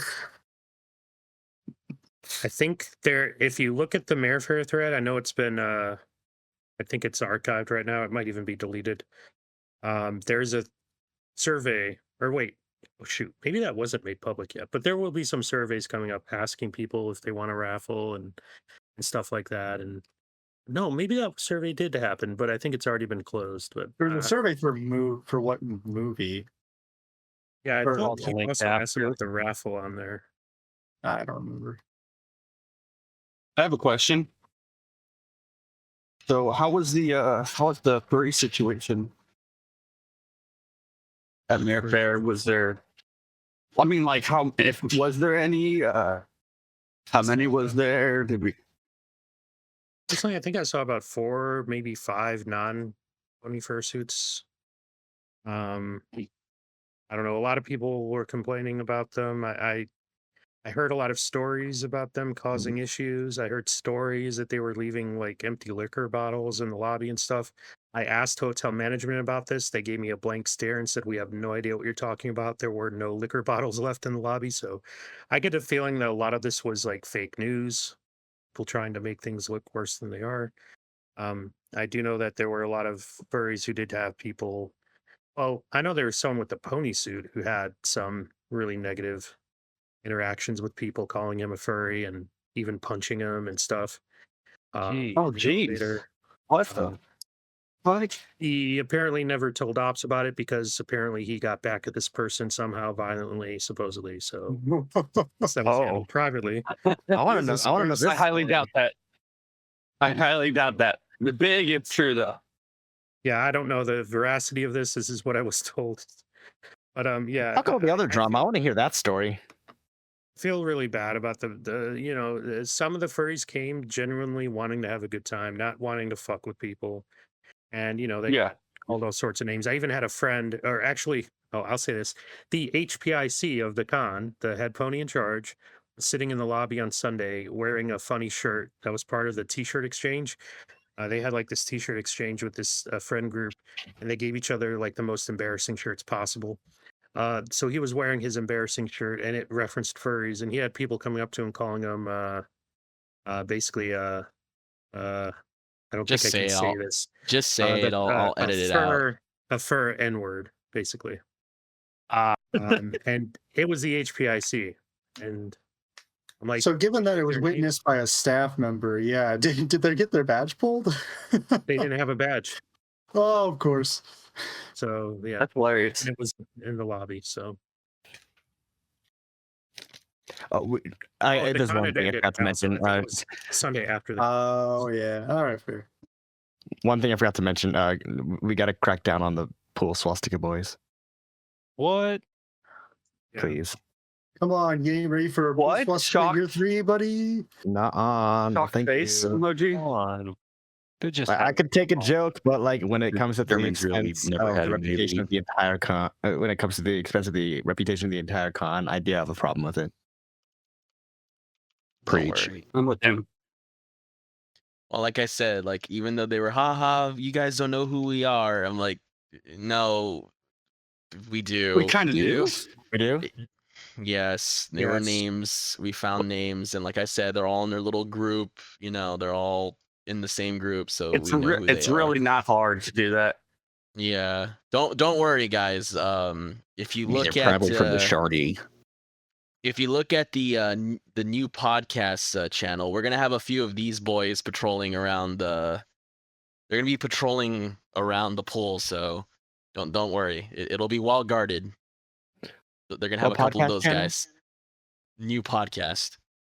Oh, new podcast here. Are you saying we're gonna? Yeah, you're right. We're gonna have our own pool party, guys. Yes, it's gonna be it's gonna be a pool party for the workers union, and it's equal for all. Oh God! I would suggest instead of like for the when the pools are open, we could have these guys, and in order to identify them that they're guards, we could have them dress up in white cloaks, and then have a white mask on.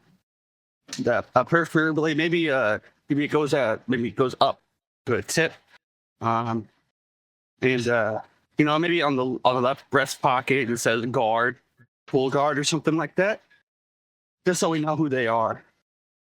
We have to respect tradition, and we have to give them what was it? A suit. A suit, afro, and sunglasses. I was thinking we should give them some books, some guidebooks on what to look for and how to do it. We should probably make those books red, so that way people, Don't worry, don't pool's lose closed. them. No, They have to be small. Like They have to be small. Yeah, that's a great Yes, idea. yes, small red books. Yes. But yeah, no, that's valid. Like I said, they know the names. They know the names. They know who you guys are. So just don't make a scene. I find it funny where the person that did the fucking pole swastika the first year was actually on ops, I'm pretty sure. Rip. Yeah. Oh, well, they didn't even have enough people to make a full one. Like, they had to use a pull toy. I don't know. I don't know if they knew, but I remember the picture. I just saw the deal. I'm like, oh, you're part of the first pole swastika. Now you're ops. Nice though, They were all right. I mean, I don't really like what they did. It's kind of dumb. Well, okay. The biggest fuck up, at the bare minimum, was posting the photo. But they were nice. Yeah, it's true. I think if they would have kept it to themselves, it wouldn't have gotten bad. Yeah, don't make a problem for other people. Basically, that's the whole message of the Well, story. the issue is there's people that aren't on the board that are looking for controversial things to happen to make it a problem. Yeah, that's my point. That's my point. If they never post that photo and nobody else besides them ever sees it, then we don't have a problem. But they Or want if, to. if nobody else, that's the issue. That is the true issue. Because they want to be like, haha, guys, look what we did, haha, and it's just like maybe one or two other people are laughing. That's like the guy at what was it, HarmonyCon or BabsCon that went to the Auschwitz Museum, the Holocaust Museum, and did the salute in front of it. God, that was the HarmonyCon. Yeah. Me personally, I know who it was. I know who it was. Room or but something. I'm not going to call him out. Yeah, it doesn't really matter. If I want to. It doesn't really. I mean, yeah. But still, like it's shit like that fucking like, kind of ruins things for people. Yeah. But one thing is that, you know what I mean? It's kind of like once they get you like in their sights more or less, like we could do everything right. You know what I mean? Whenever something happens, get on it quick or what have you, they'll find something to complain about. It's just one thing that's a little lost, tends to get lost. Yeah. Where it's kind of like they want something to be wrong. You know what I mean? And it's just like FUD posting, Like they did want to it molest you. actually did it actually happen? Are there pictures of it? Are there videos? Oh no, there's just one or two people on the board that are saying it happened. It's like, the whole thing about like Spec offering gum jobs. It's like, did he actually do that, guys? Like us in this circle, we know what he's doing, but like other people, it's like, come on, you're just saying shit now, like, but You're just guessing. yeah, but don't that's hold pretty. their opinion outsider, I guess, too high, I guess, in that regard. The ones that are really running against it, because it's kind of it, you know what I mean? It's they've already made up their mind before they've even, you know what I mean? Yeah, So it is say what it whatever is. they want to say that will degrade it. So it's kind of like worrying about what they're doing is kind of, I don't know. It's kind of like, trying to think of a good euphemism or whatever. You're trying to appease someone who hates you. It's like, it's not going to happen. You know what I mean? Well, that's what I said like 2 or 3 years ago. I said, don't stop giving money to groups that hate you, i.e. TrotCon. And that's, not saying what I said led to the birth of the idea of Mare Fair, but like it was those sentiments that a lot of people shared. Yeah. And it was just like, yeah, let's just do our own thing. And obviously it's still working. There's some hiccups here and there for sure. Every con has it. Naturally. But yeah, that's pretty much it. Let's keep going because we've been here for like, it's gonna be about 2.5 hours. So let's do a little speed run here. Light Solver, any suggestions, anything that you would like to see happen in the next year's convention? Some rotation, some fresh faces in the up top. Not Corp, like up top. But I mean, other than that, I don't know. I'm interested to see what Corp does. I think Corp will leave us some interesting things with whatever he's allowed to do. So I don't know. I'm waiting to see. Fair enough. Next, what about you, Wolfie? Well, we're already gonna have a different venue, so that kind of like already fucking gets rid of like a lot of the problems I had with this year. You can't really like change attendee culture and how people act, so I can't really. I don't think we can really like do much about that. We can point to a direction we would prefer, but attendees are gonna do what the fuck they prefer within reason. So I don't really have anything to say, I suppose. Okay. All right. Fair enough. Gray Horse. Oh, could you repeat the question? Oh my God. if there's anything that you would like to see change, what would be the suggestion? Hmm. Can you repeat the question, please? I'm gonna smack you. Let's see. Waiter. Well, shoot, I think everything generally was good. Maybe some more vendors, but that's more of a, well, if more vendors want to show up kind of thing. That's not really a, you know. Oh, we're gonna have a bigger vendor hall with more room. Actually, we're gonna have probably one of the biggest vendor halls of any pony convention technically, but it's not really gonna be that big. It'll be We'll an have improvement bigger. though. And Yeah, we'll have- would you say it's bigger? Would you say it's bigger? So much bigger? One of the issues is due to space requirements at the So real at our horses new in there. venue. We're going to end up having a room slightly larger than the main event space for the vendor area, but we're going to be using pipe and drape to make it not feel so big. And it'll be properly sized. And we'll have the AD vendor hall and the regular vendor hall in the same room, separated by pipe and drape. Well, actually, I do have a correction to my former answer, if that's all right with you. All right, go for it. More pipe and drape. Barely had enough. Okay. But yeah, that's good to hear. That's already like, you know what I mean? That's And nice. there's going to be artist tables set up that are going to be Oh. special. They're not quite vendor tables, but they're going to be set up for artists to do commissions and stuff. They're going to be cheaper and like one day only. So basically, people who don't really want to have a vendor table all 3 days, but maybe want to spend one day like doing commissions and stuff at a table, there'll be a special area set up just for them. So they charge by the day. So it's like, you know what I mean, for those ones. So it's not as much of like a buy 3 days and only end up using 2. Yeah. All right, fucking A. It was Great. one Don't of the have to sell shit in the lobby.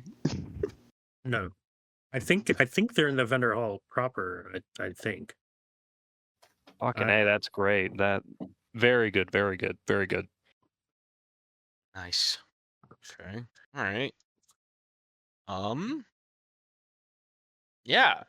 Just make sure, for those that don't know, because I know a lot of people kind of brushed it off, but make sure you look forward to that like feedback document, because that was a thing for a little while. Your voices need to be heard, so you might as well make them heard. In terms of, so who's what? Sorry. Oh yeah, if anybody has any questions or wants to provide more feedback, you can always email us at exec@marefair.org. Exec@marefair.org. Perfect. So yeah, I mean, we obviously have a guy here that's willing to listen. And obviously, if there's a lot of people, they're gonna have to take some time to put aside. That's always good. I think for me, like I said earlier, it's just having a little bit more boots on the ground to make things run a lot more smoother. So probably giving some incentives for volunteers and stuff like that. I think something that would be nice, because it was somewhat of a food desert. It would be nice to have like some snacks and stuff for staff, because I believe there was like Gatorades and stuff like that in the ops room. But just a little bit more. It's we didn't have time to be running around for that. And I guess a suggestion is always just to plan ahead of time. I personally had a not so great experience. I should have mentioned this, but I had a room, and this individual freaked out because they were like, "Oh, I thought I was gonna have this bed to myself," and I'm just like, "Oh, all right." So yeah, you were in that room. You know what happened. So I had to couch surf. So I guess also that too. Just make sure you plan ahead of time. I'm planning ahead of time. But other than that, not sure if anyone has a final 2 cents. We're gonna wrap it up here. Anybody? More Mares, perfect. Next animation is gonna be insane. More mod merch, please. I'm tired of going to a fucking con and there's like 4 things of mod merch, like max. That's it. Can we get matinees? I think we should have less mod merch. I think we should have less mod merch. Go fuck yourself. Anyway. Go on. We need some matinee and soiree. I wouldn't mind any overstuffed plushies. Oh my god! God damn it! Black Queen. I don't know if you've seen the leaks, but I mean it's coming. Yeah, let's go. Yeah. Oh yeah. Where's the unicorn mascot? Yeah. So you might keep an eye open. You know, because I distinctly remember pitching one and it was laughed away. So I'm waiting for her. Probably not gonna happen, but just putting it out there. Thursday plushie, please. Man, but that was great. Thursday. Oh, Thursday? Oh, okay. Waiter, more Thursday, please. What is wrong with you? Yeah, just that was, request. Then well, I want that Sergeant Reckless. That I'll tell you. Oh, I remember when he was there. That was hilarious. I saw the guy on iFunny so long ago, and I'm just like, holy shit, he's going. That helped tip the fucking scale for me. iFunny, that's an app you don't talk about. All right, the yellow app. The yellow smile app. But anyway, all right, that just sounds like a racist thing. But anyway, truly. Looking at Reddit. Okay. Everyone's getting unruly now, so I'll wrap it up. Thank you all for joining us. Here's your sign outs. So some people I think did leave. you suck. Yes. Some people did leave. Fim left first, and then Poner had to go, and then Ardent left last. Also Pyro, but I mean, he's always coming and going. So And Midi goodbyes to them. It's past his Midi bedtime. joined. Yeah, Midi joined a little bit late. Wolfie joined a little bit late, but it's all right. You know, it is what it is. So going from the bottom up, Warbler, sign out, Okay. please. Keep eating. Ah, You put me on the spot. okay, all right, fine. Keep eating. Corpulent Roni.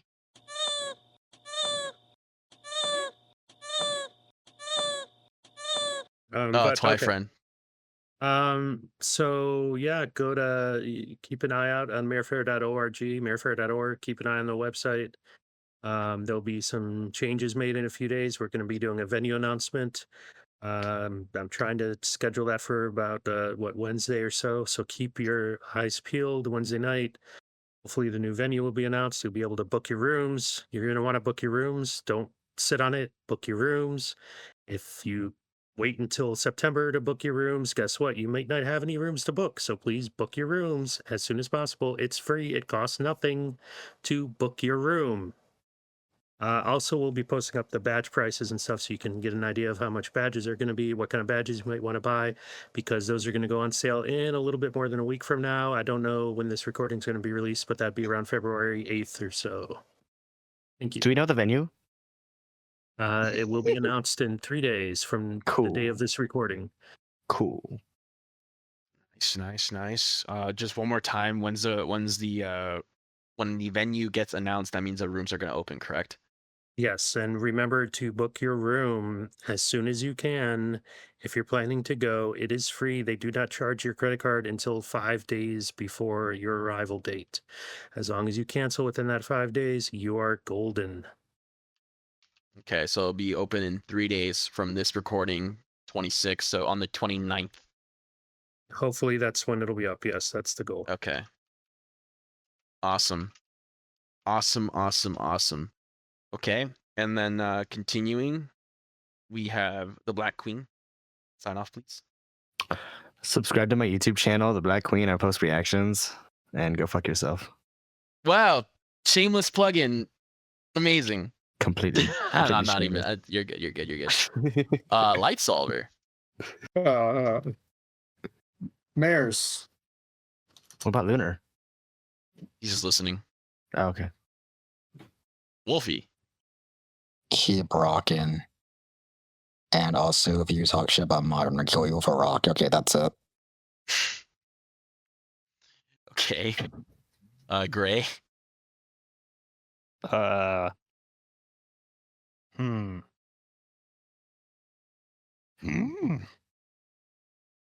Thank you for your input.